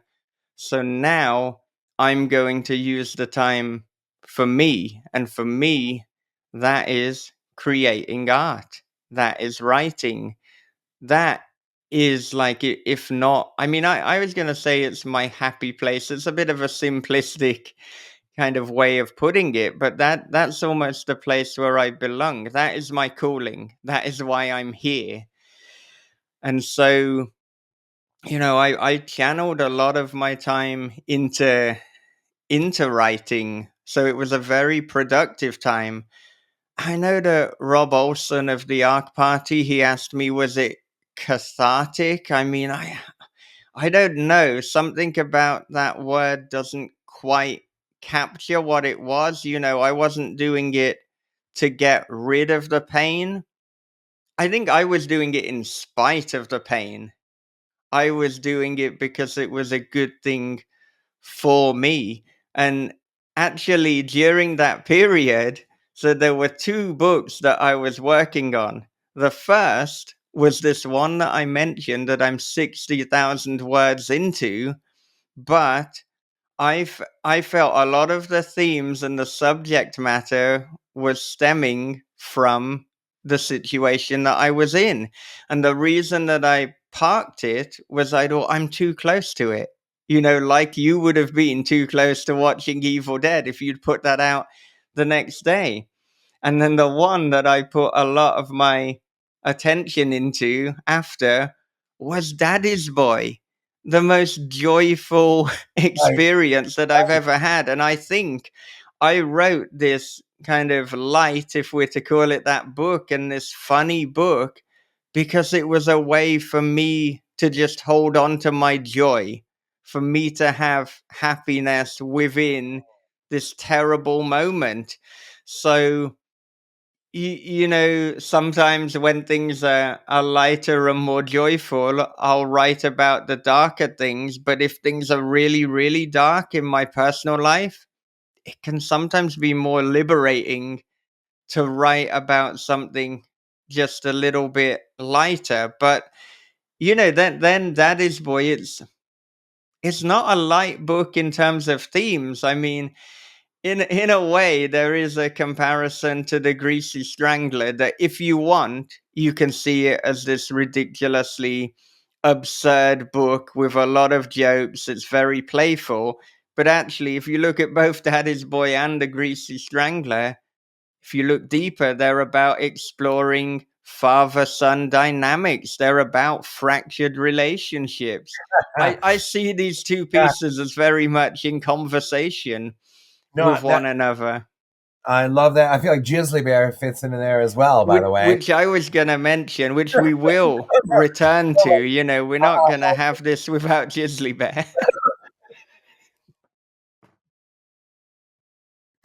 Yeah, Allison and I were talking, and like we're like, it comes up like Josh, you bring it up everywhere. Like we were at our wedding. The photographer was like smile, and I'm like, man, I can't, you say something funny, and then she did actually, and then I was like, I told everyone there, if you want to make me like genuinely smile, quote Jizzly Bear. And so then people were, and it was totally working. So did you feel like, because I had an experience recently where there was something heavy going on in the life stuff, family stuff. And I mean, like, I was like peaked, worried about some shit. Not about myself, but that doesn't matter, whatever. I was worried. And I'm rewriting a book and da da da. And I'm like, oh my God. Or I can't, let me just think. Hold on, the months. No, I was writing the book. I wasn't done yet. And then I went back to rewrite it. And I was like, man, this is exceptional. This is exceptional. This is so focused and so on point. And at the time, it literally felt like I was like writing, like while like in a sauna, like the temperature was rising, like it was like I was like nervy, like the hairs on your other arm were standing up, like I was like edgy. I'm like, oh my God, I have to write for a couple hours. And then I read it later and I was like, no, yeah, no, that's good, no, this is good, this is good. I wouldn't say that there's some correlation always, but it is interesting that can happen. It's interesting that you can be like completely the F freaked out and do good stuff. And not just like good, like emotional, like, like Oh, that was during his, angry period. So it's all like a yelling song. And like, no, no, not like an obvious. No, like you said, like this book is playful. And it was like, how what? It was almost like, okay, this is all so crazy that I'm gonna focus on this thing and make sure that it's right or something like that. Yeah, I've had that for sure.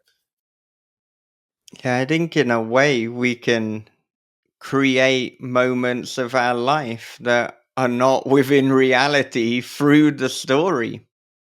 So, okay, there's not a lot of light within my life at that point, but I can create some light through the art. It's almost a superpower to get a little bit wavy gravy on you Little, again. not to be too woohoo. I've never heard woohoo before ever. That's now my phrase. I'm gonna use that everywhere, man. My friends are gonna be like, they're gonna be like, Josh always says woohoo. But right, let's just. There's so many directions.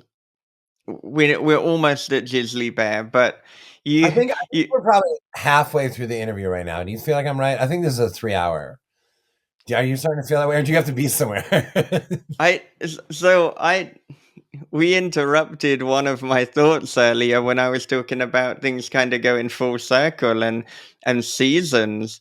So, I was in the dark period, but since then, like I think since the last time that we spoke, we have both got married.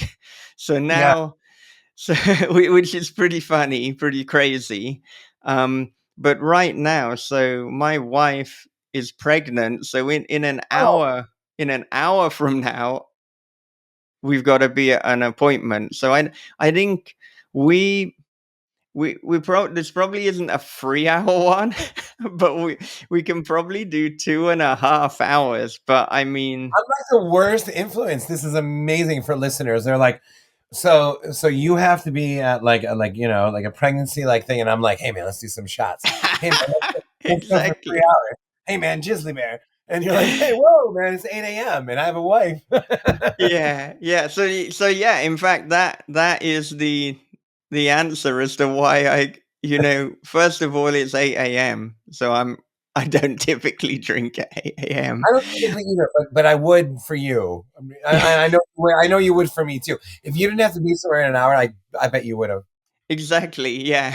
But as I need to drive to the All right. clinic, and also in Japan, like there's absolutely zero tolerance. You can't have any alcohol in your system.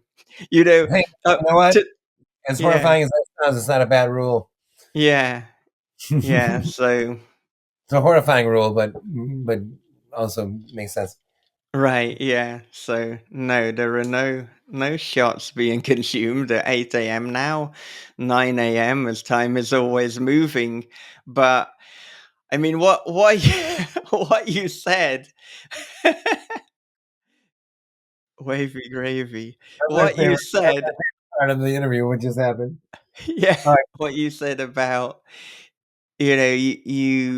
you're writing something and you were feeling at the time just you weren't sure if it was working. So I mean, writing this book with John Crinan, I could write a book on writing that book. There's been so many lessons. I think it's been the most kind of writing lesson book, the most that has been possibly my formative experience. We'll have to wait 10 years to be able to get perspective on it, but Dude, I did the audiobook for Watching Evil Dead, and I honestly nice. felt like afterwards I could write a book called Reading Watching Evil Dead. Like, Yeah, like I was like, this could just keep going. like yeah, like yeah. rewriting Reading Watching Evil Dead. Reacting to mom's reaction to rewriting Reading Watching Evil Dead. Like again, that's the once like this is one night. The book is one. I mean, I understand it's more, but it's one. It's really the whole platform is one night of watching movie with friends, and it feels like okay, that could be a book. And then once your mind goes there, like what can't? like how the books are arranged on the shelf. I have a fantasy. I don't. This is probably like a dark thing to say, but I have a fantasy of writing like a will in like a 500-page novel. You know, where it's like to this friend I leave,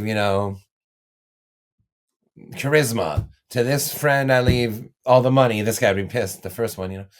And then to the no, but for real, like I do see like what an idea for your last book, man. Like where it's a will, like but it's your actual will, but it's 500 pages of like explaining like who you were and who these friends are and family in your life and what you're leaving. Like why am I leaving this one copy to this one nephew, because that's the one book that maybe got you started on the whole path to begin with, and maybe it would do him or a different one, da da da, and that kind of thing. You know what I mean? And so that this goes back to the whole like the whole idea that, right, the everyday thing, like what you're going to do in an hour, like you don't think you can write a book on what you're about to do in an hour, like a meaning about pregnancy, wife, life, Japan, just after doing this interview too. And then suddenly you start to see like, man, these are all heroic like moments, heroic in terms of like it took focus, it took energy, it took spirit, it took intelligence, it took patience, whatever it is. Allison and I had the last 4 months were outrageous. We went to Ireland, premiered the documentary that I made, premiered it in Florida. We got married. We I had like family trips. My brother got married. There was a funeral. There's more. There was 2 Wow Town shows. Da da da. And I started to see. I started to count. There were like 12, 13, 14 sort of like major events happening.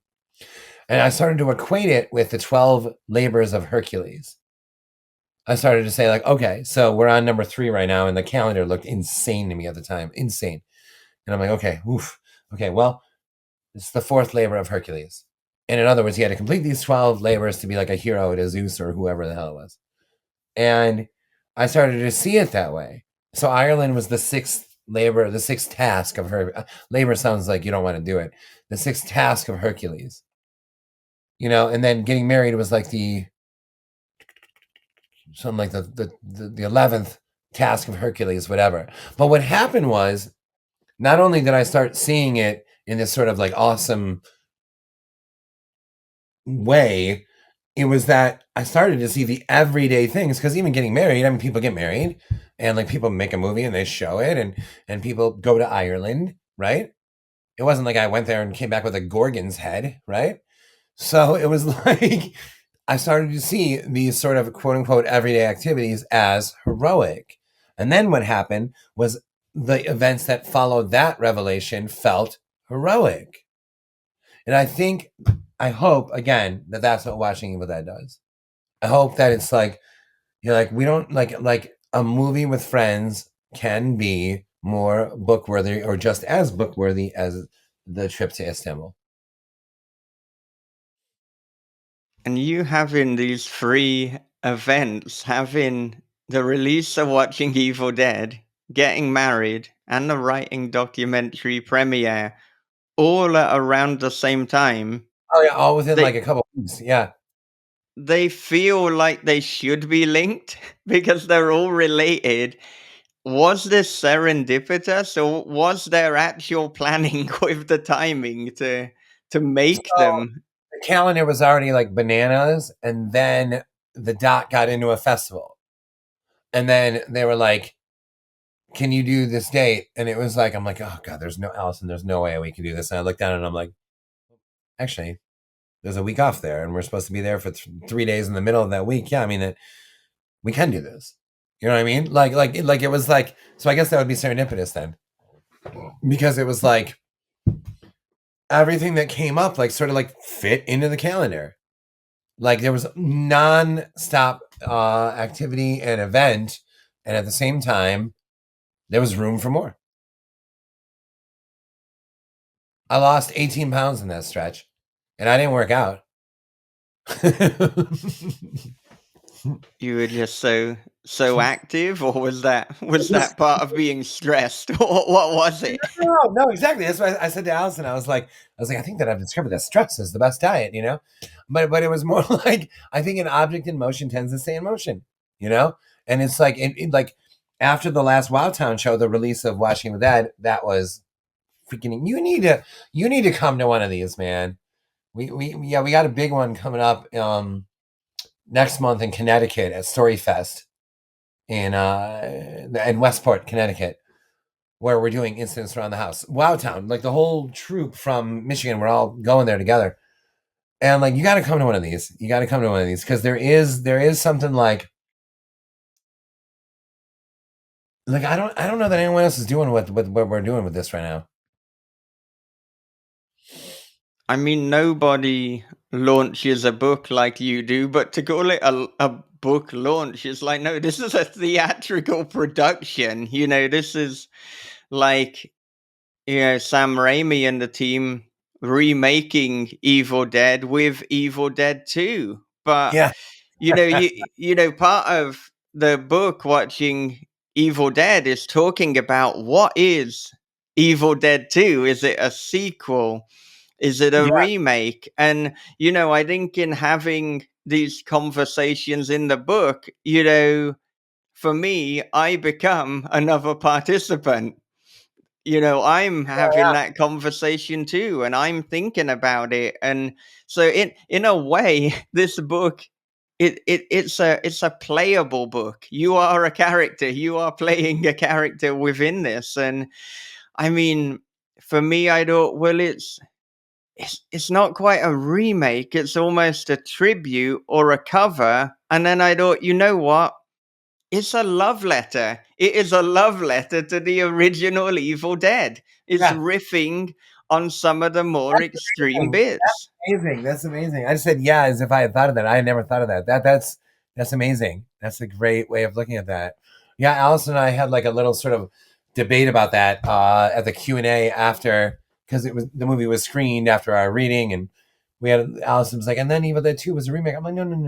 It wasn't a remake. And then she's like, but it is though. And I'm like, no, but it's not, but she's like, but it is. It's like, no. And then the moderator was like, oh, we opened a can of worms here. Are there any more questions?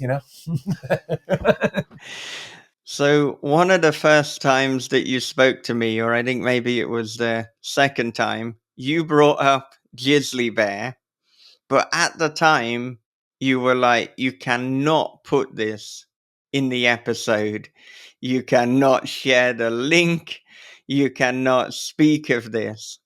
And it's been really interesting to watch almost this Grizzly Bear evolution where you went from, I'm going to tell you privately, but this is between us, to then, okay, I'm going to allow it to be referenced in public interviews together.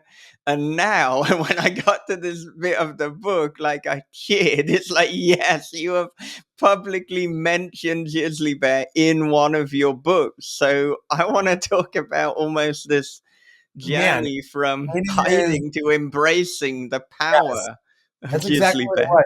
It's even on my Wikipedia page now. It says filmography, Grizzly Bear, and the documentary that I made to all the books. And I'm like, yes.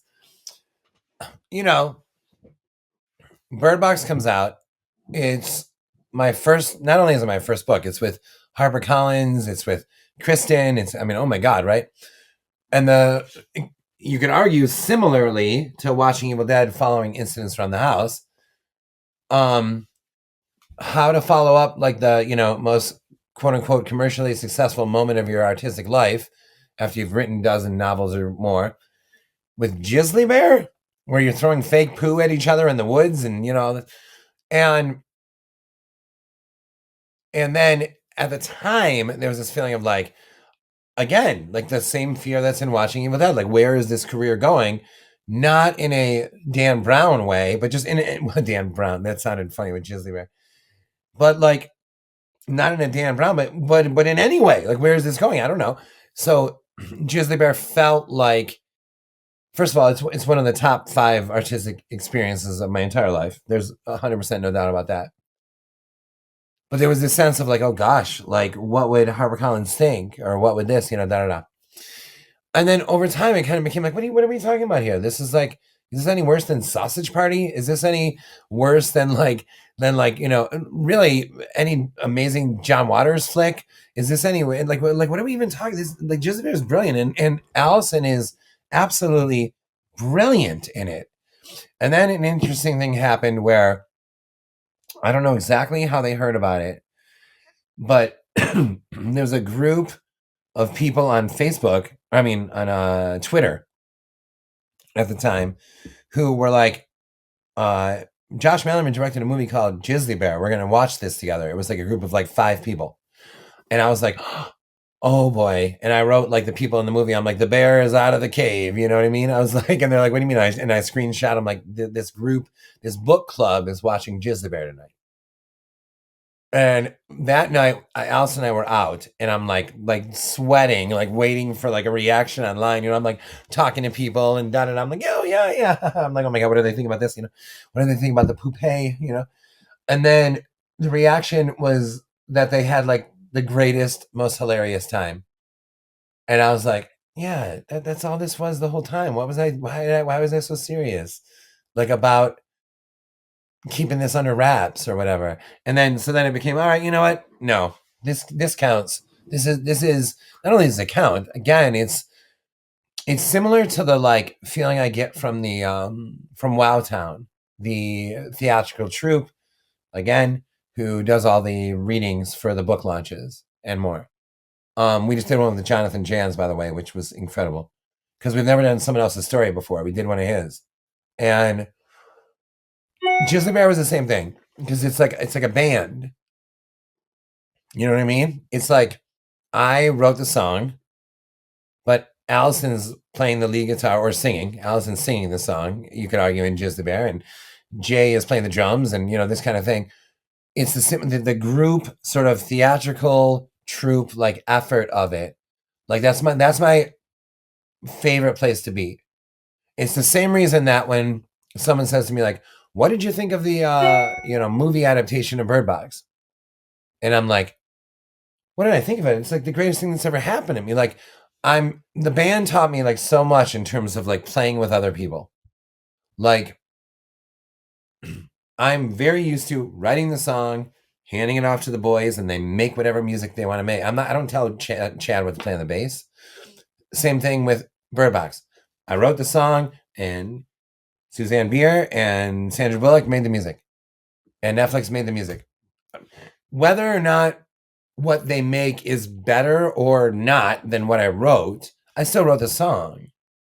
There's times with the boys where I bring a song that's very, very little, like The Luck You Got. The Shameless theme song was super, super small. It was literally 5 keys lower.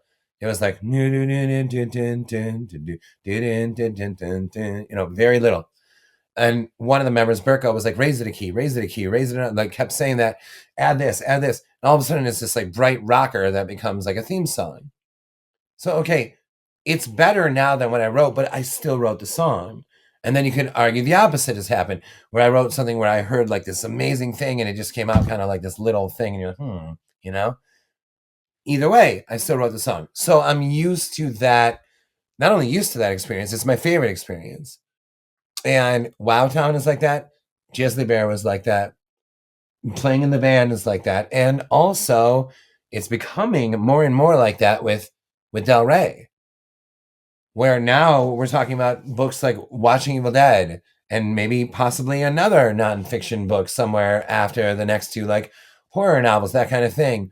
We're starting to feel like more like as the afterward said, more like this like team effort versus like just me alone. I'll write the song, but okay, they were like, hey, we want to put this like giant subtitle on. Oh, great. I wrote the song, you guys make the music. Here we go. And like that's all attributable to playing in the band. And it's also a great feeling to be like, okay, you did your part and now Del Rey's doing theirs.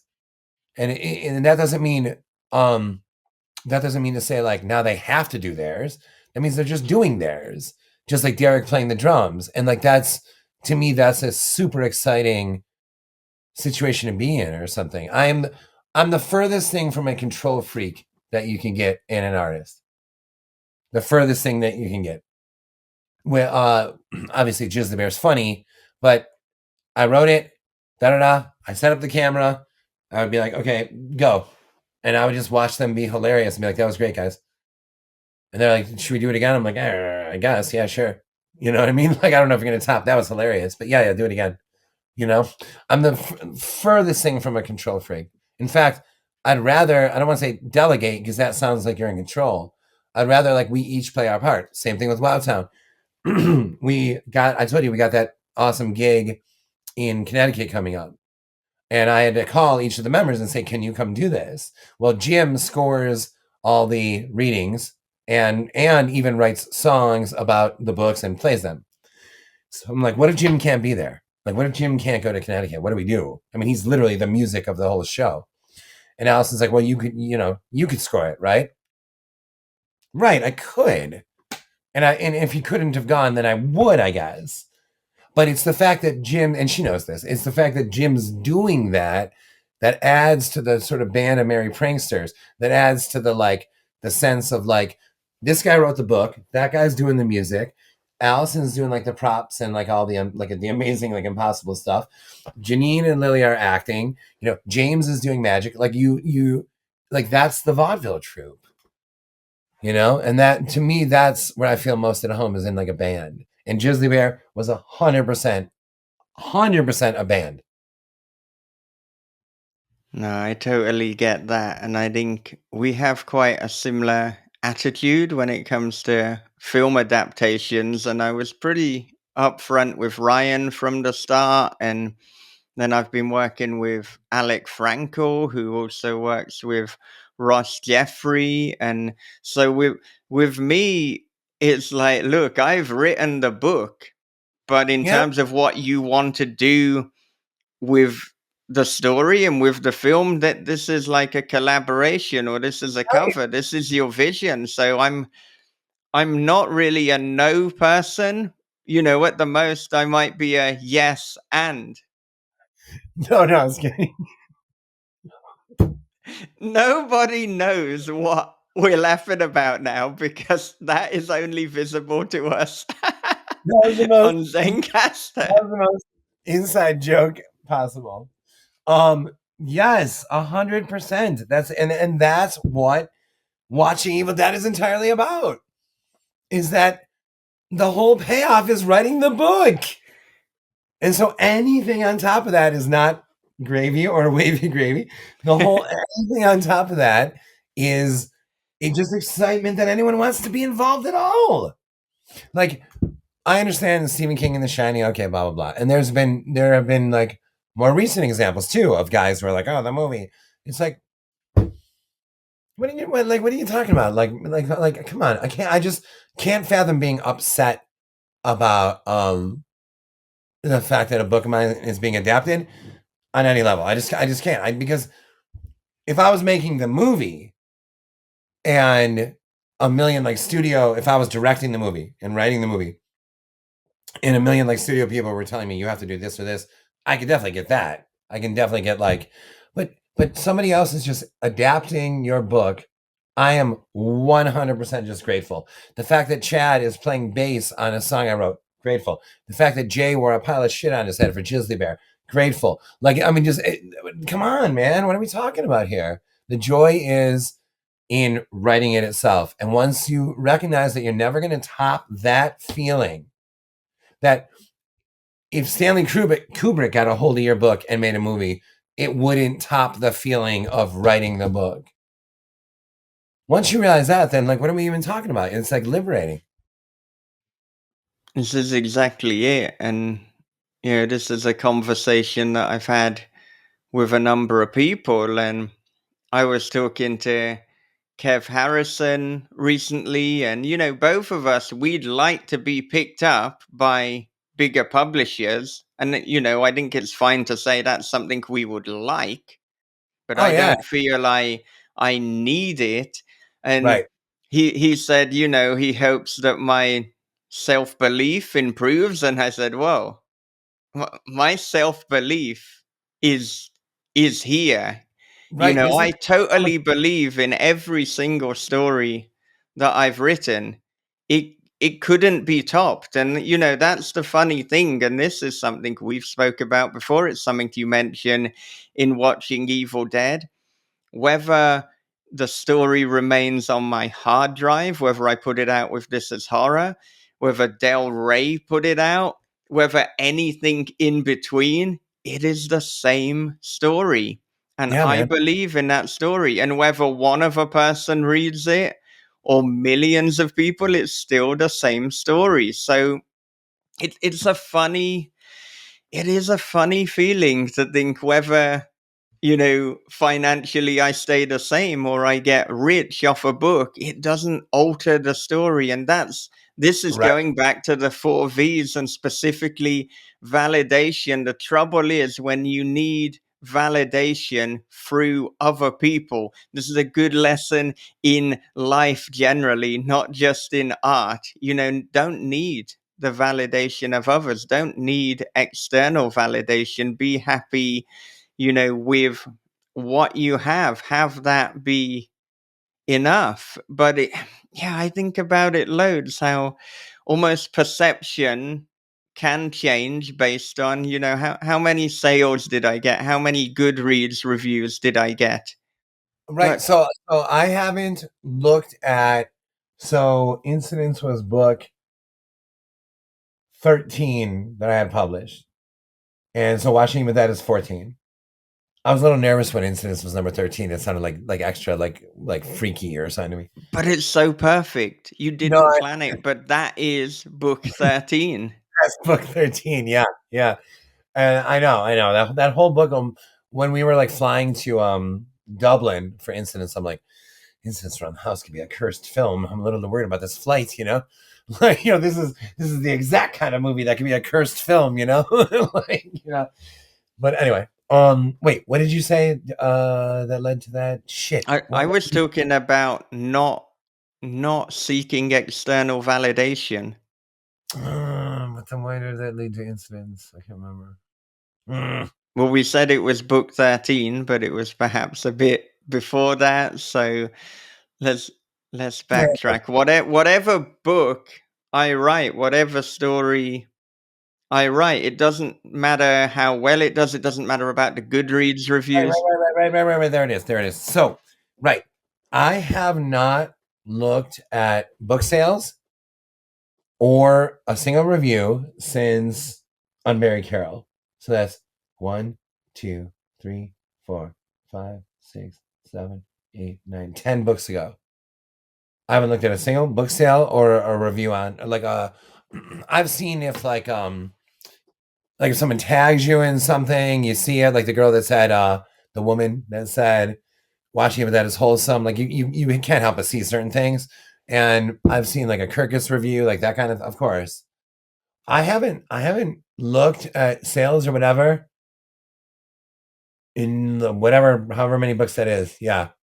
And but Incidents is doing so well that I found myself like I like almost like excitedly like is it still doing so well or that kind of thing. So I did start looking not at reviews but in sales with Incidents, and then I would like call Ryan Lewis and be like, this is freaking insane, this one. Like Incidents just absolutely insane, by far the biggest release of my entire life. And it's like, so this is something that Jans and I talk about often, is like if we go to like Goodreads, oh boy, oh man, it's it's not like the bad or someone that didn't like it that bothers you. It's not like, oh, this guy can't write, or this is stupid, or this was predictable. Okay. It's the reviews that are like actually wrong. They're wrong. Like there was one about Unbury Carol that was like, and of course, in the end, Moxie saves her. I'm like, no, wait, nobody doesn't. He doesn't. She saves herself. Her and her mom building the casket that trampled from the ground. Like, no, he doesn't save her. He shows up later. And like those moments are real hard not to like jump in and be like, that's not what happens. Anyway, the whole point is that like one time Stephen King wrote this thing, you probably read this, where he's like, have you ever heard of da da da? And it was like a woman's name. And then we're expected to be like, no.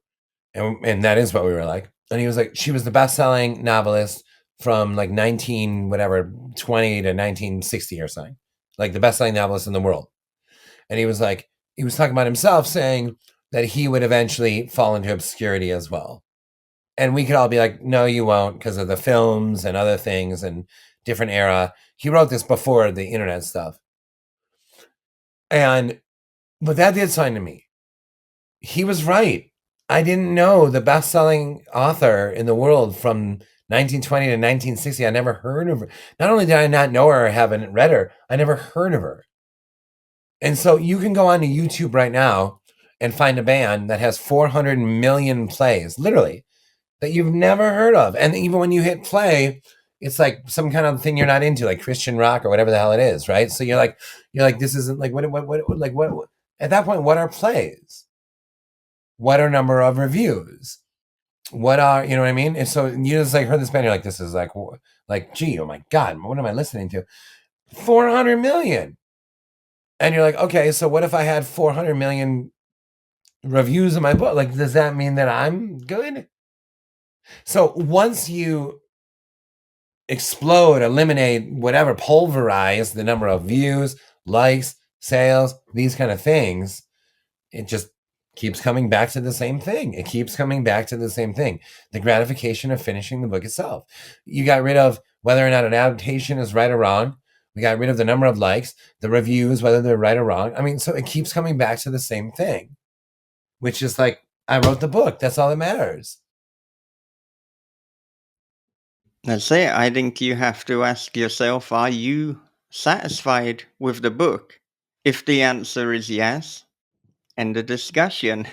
If the answer is no, well, okay. You can look at revising that. You can look at remolding it. You can put it in a position so that you are satisfied with it. Or if you're not satisfied with it, then and you're like, that one, I didn't pull that one off, but the next one I will. Like, there's that brilliant book, Hitchcock Truffaut, brilliant book where Truffaut goes through every single Hitchcock movie. So there's like 50 whatever of them there are, and a bulk of them are Truffaut saying like, I don't think that you pulled off what you said I was pull off here, and Hitchcock's like, no, I didn't, da da da. And it's like, wow. So Hitchcock, the way you just said, and if you're not satisfied, I mean, Hitchcock felt that way with like, we're probably talking about 60% of his movies. And that's not just a factor of genius because he's a brilliant filmmaker. It's a factor of like, sometimes like you're not, like, you didn't pull it off. That's okay. All of our favorites have lemons. All of our favorites. Stephen King has books that we're all like, oh God. And then, but he also has ones that we're like, oh boy, that's as good as it gets. And so why not expect the same thing of yourself? Meaning like if all your heroes have lemons, meaning crush yourself over writing something that you're not satisfied with? Yeah. And if I bake a cake and that one doesn't turn out well, I'm not like, oh, fucking hell, fuck my life. This cake is, well, on to Yeah. the next one. Or if a joke doesn't land, right? But then Yeah. and sometimes it's just timing, right? It's Mm. like, especially with jokes, but sometimes it's just timing. You put out a book, like Watching Evil Dead. You put out a book and you're like, is this the right moment? At this current moment in time, there's a bunch of holy shit, banana shit happening in this country. Is this the right moment for like a book like this to connect? Maybe it's exactly the right moment, or maybe it's gonna, you know, people are so upset and justifiably like, worried about shit where a book like this isn't gonna make sense to them right now. Does that change what you wrote? No. So there's timing also. You got to factor that in as well. Well, speaking of time, we are almost out of time, but Right. Well, that's yeah, but what I want to know is like, to kind of finish. I mean, what did you learn about either writing or that night that you wouldn't have learned if you hadn't wrote the book? again. I think it's the fact that that just a night of watching a movie with friends is an event, can be an event, can be heroic, can be novel worthy. And I think, we all feel that. We've all felt that before. We've all had that experience where, like, this was the greatest night of my life, this party, this date, this watching this movie with friends. But then actually, no, no, no, write that down. And then you start to see, like, oh shit, this is actually as worthy of a novel as like War and Peace, which is about like families and subterfuge and war. And it's like, wow, watching with that is just as worthy of a book as War and Peace. And when you that was something that I didn't know, I wouldn't have been able to articulate prior to writing it. All right. So, for anyone who feels that they're out of creative ideas, they're not. Just look around you because Right, every day, every occurrence, right. there's a novel within it. Hmm. All Exactly. right. That is exactly it right there. Yep. Where can our listeners and viewers connect with you? Um, it's just my name, Josh Malerman. There's one L in Malerman in case because people seem to screw that up sometimes in my life. You know, I feel like Instagram, Facebook. Um, I'm working on a silent movie now. By the way, I can't. I'm more on this some other time. But Oh, that yeah. Yeah. that. Oh God, it just seems like in this era of permanent opinions and flags in the sand and declarations, again, all justified. It's a little refreshing to like work on a project with no words at all. So yeah, Alice and I are working on making a silent movie right now. Which brings Um, us back to Evil Dead because it's yeah, almost a silent movie. yes, exactly, yes. And we saw it. It was screened during the book launch, and I was thinking the same thing the whole time. It's like he was a huge fan of the Three Stooges and Charlie Chaplin and Abbott and Costello. I know that that's not all silent. Buster Keaton and Evil Dead, and definitely Evil Dead 2 with the hand is a combination of horror and or comedy, early silent movie era, blah blah blah. Yeah, whatever.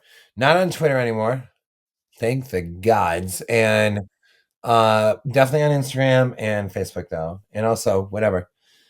You can email me. It's just my last name at Gmail. All My right. phone number is 248. All right. Thank you again so much for chatting with me. It's always a pleasure. Yeah, it was amazing.